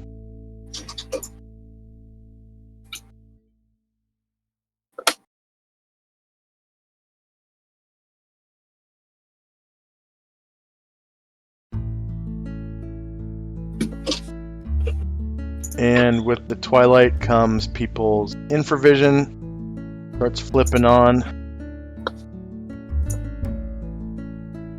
and stuff, but beyond your infravision you can still see farther because the sun is not completely down yet. So it's that magic hour where you have both infravision and regular sight. And Chandrak and Company. Whoops. That was a misclick. Chandra continues while reading. And the rest of my people keep on trucking through the market. Alright. And a lot of you can see that people have left their doors open. I mean, even despite the cold. That's just part of the culture of Gronar. Like, you can see families eating and stuff inside their homes, chilling next to the fire, kind of peeking out the door as the sun goes down.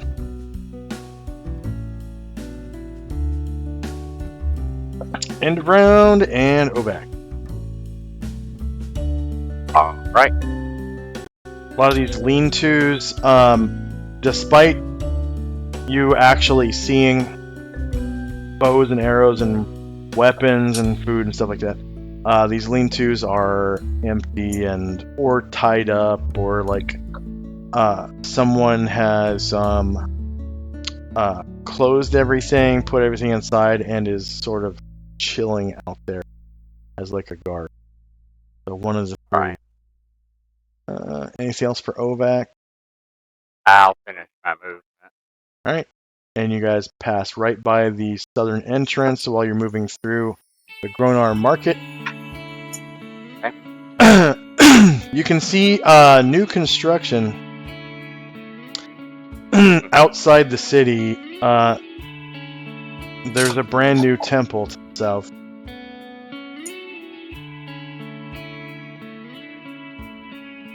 Mayhap I'll pay a visit. You can see symbols all over it. The sign of the black-horned ram. I see, but I have to roll knowledge or religion to figure out who that was. Yeah. And the grounds are decorated with human skulls. Oh my god. Yeah. These guys don't sound like nice.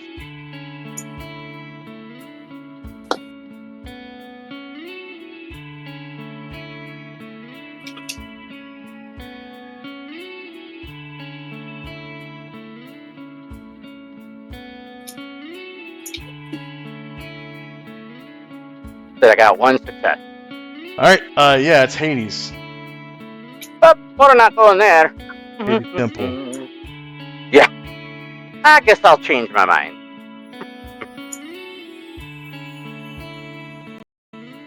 So there was Obai is like, yeah, that's the new one. They just built that. The old one was inside the city, but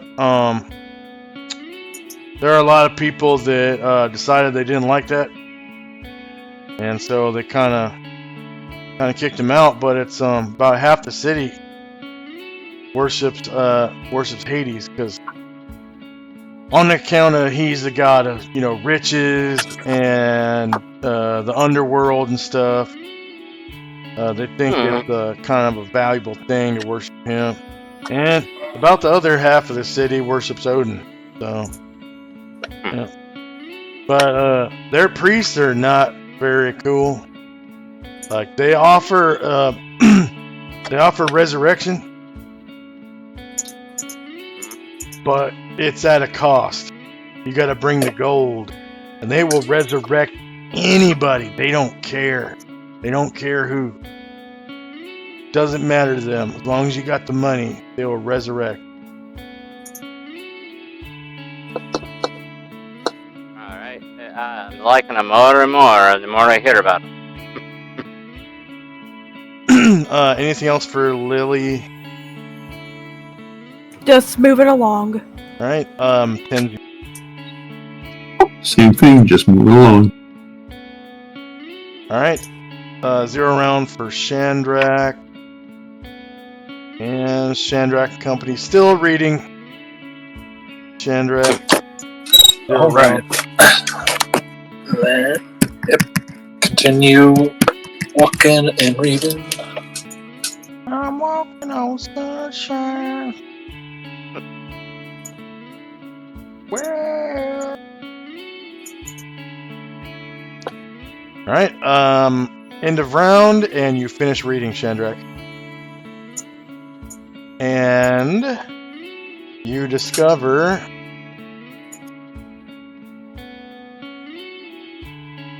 that it is an 11 page, right? Yes. 11 page spell of the 9th level, Yeah. known as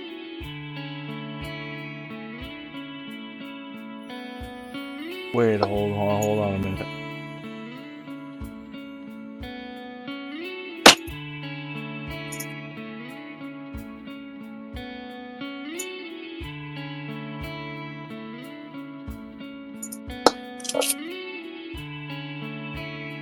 Known as Foresight. This spell grants the caster a powerful sixth sense in relation to himself or another. Although cast upon himself, the wizard can specify that he or another is the beneficiary of the spell. Once the spell is cast, the wizard receives instantaneous warnings of impending danger or harm to the object of the spell. Thus, if he were the object of the spell, the wizard would be warned in advance if a thief were about to attempt to backstab him, or if a creature were about to leap out from an unexpected direction, or if an attacker were specifically targeting him with a spell or missile weapon. When the warnings are about him personally, the wizard cannot be surprised and always knows the direction from which any attack on him is made. In addition, the spell gives the wizard a general idea of what action he might take to best protect himself. Duck, jump right, close his eyes, etc., and gives him a defensive bonus of 2 to his armor class. And I guess that would translate to +2 saving throw, like it says close his eyes. So to avoid gaze attacks, maybe? I don't know. We'll have to adjute that at a later time if that ever comes up. When another person is the object of the spell, the wizard receives warnings about that person. He must still communicate this to the other person to negate any surprise. Shouting a warning, yanking the person back, and even telepathically communicating through a crystal ball can all be accomplished before the trap is sprung. If the wizard does not hesitate, however, the object of the spell does not gain the defensive bonus to his armor class. And the material component of the spell is a hummingbird's feather, which we don't use. Casting time is 1 full round. There's no saving throw. Range is 0 or touch. Obviously, because you can designate someone else as a target. Duration is 2d4 rounds plus 1 round per level. And area of effect special depending on who the target is. Oh, correct.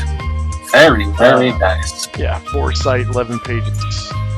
So that's the spell that those demons had in the Oh, yeah. Yeah.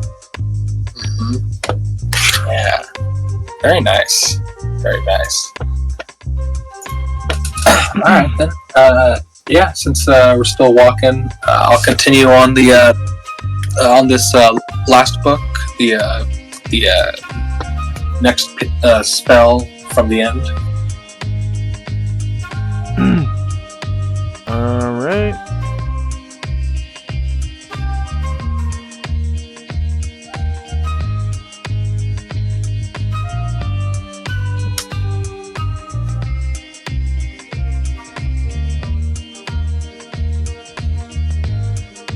So that one is gonna be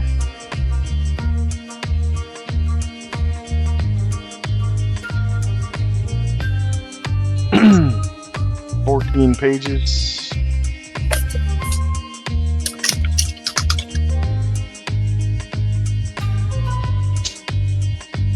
And I'll reset your counter to 14 rounds, negative 14 of it.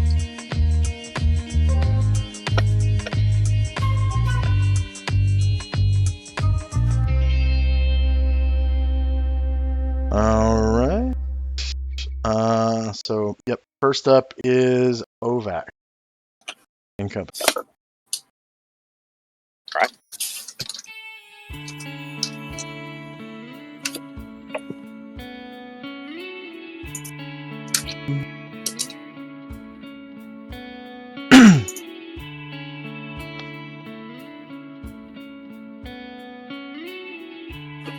And Lily.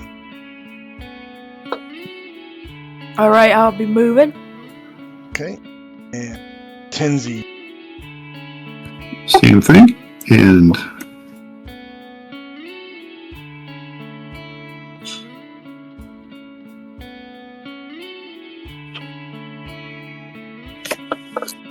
that'll be it for us. Alright, Shandrak reads for 1 round, and Shandrak can come. Right. Move it along.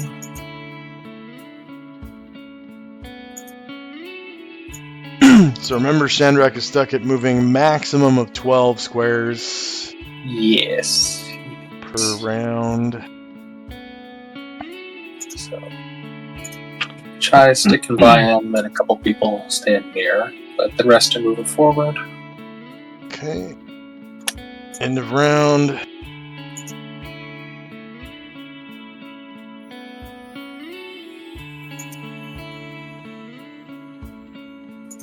First up is Ovak.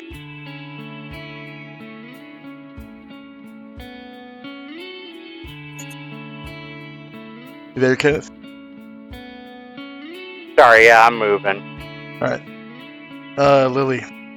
I'm moving. And Tenzi. Moving as well. And Shandrak. Move in and read in.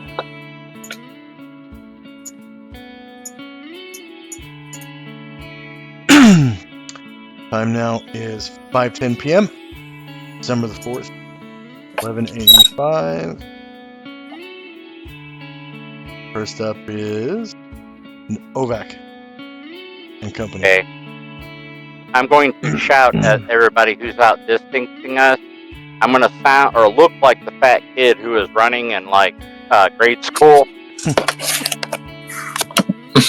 Wait!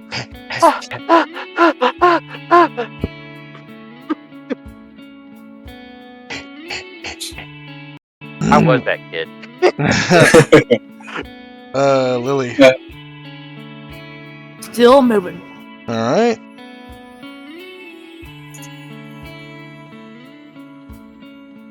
Tenzi. We will reach our mounts, get everything ready, and with that, I have to go. So, thanks everyone. Alright. I'll put everybody back on the landing page. And we can calculate experience and see if anyone leveled up.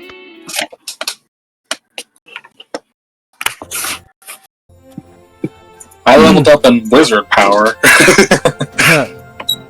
Oh yeah, with spells, yeah. Okay.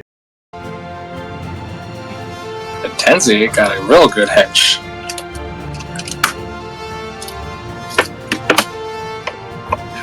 my last one until I get a charisma bump, so I had to make it count. Okay. I didn't Oh, level yeah. up and All right. Any questions, comments, or concerns for me? I'm gonna add a token for Selena.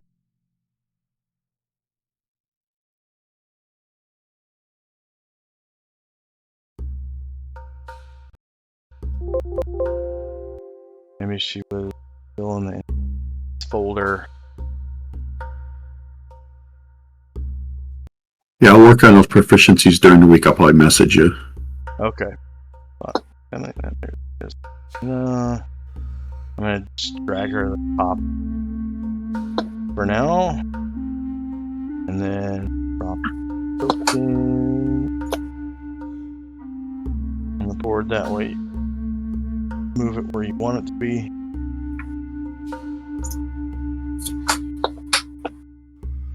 All right. Any questions, comments, or concerns for me? No.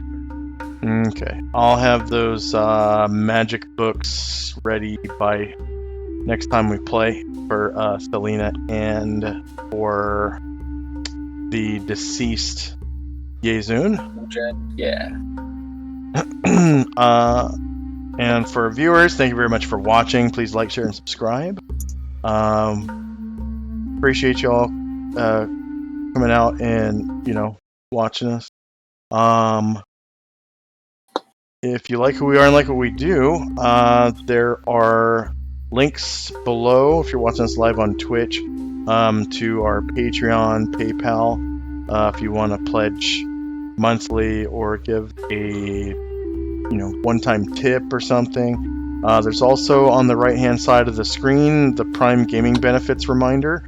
So if you have Amazon Prime and the same email is used for your Twitch account, every month you're given a free subscription on Twitch, and that really helps out the channel when people use that Prime Gaming Benefits subscription for our channel. And then also, if you're interested in donating to charity, just below the screen on the right hand side there should be a link to donate to St. Jude Children's Research Hospital. Currently our goal is $100. So far we've raised $45. And what I'm going to do as soon as we get to that $100 goal, I'm going to switch back to the Wounded Warrior program, and I'm going to alternate $100 between Wounded Warrior and St. Jude, so $100 a time.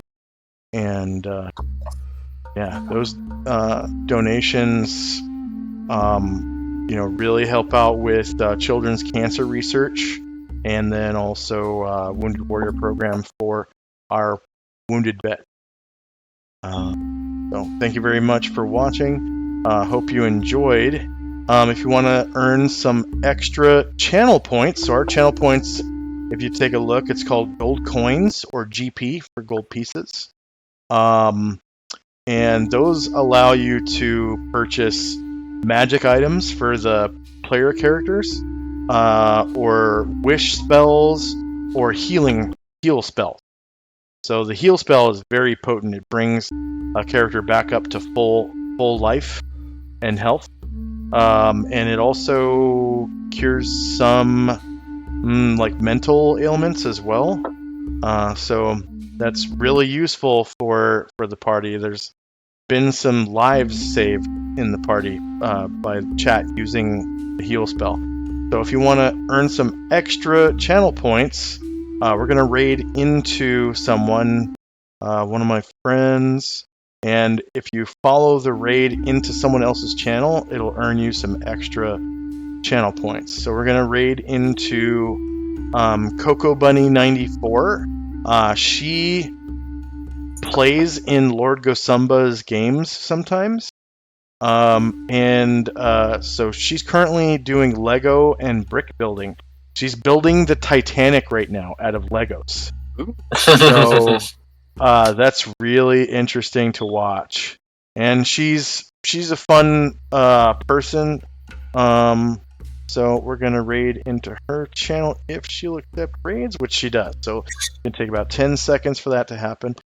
She's pretty cool. She's wearing like a headset that has like bunny ears on it.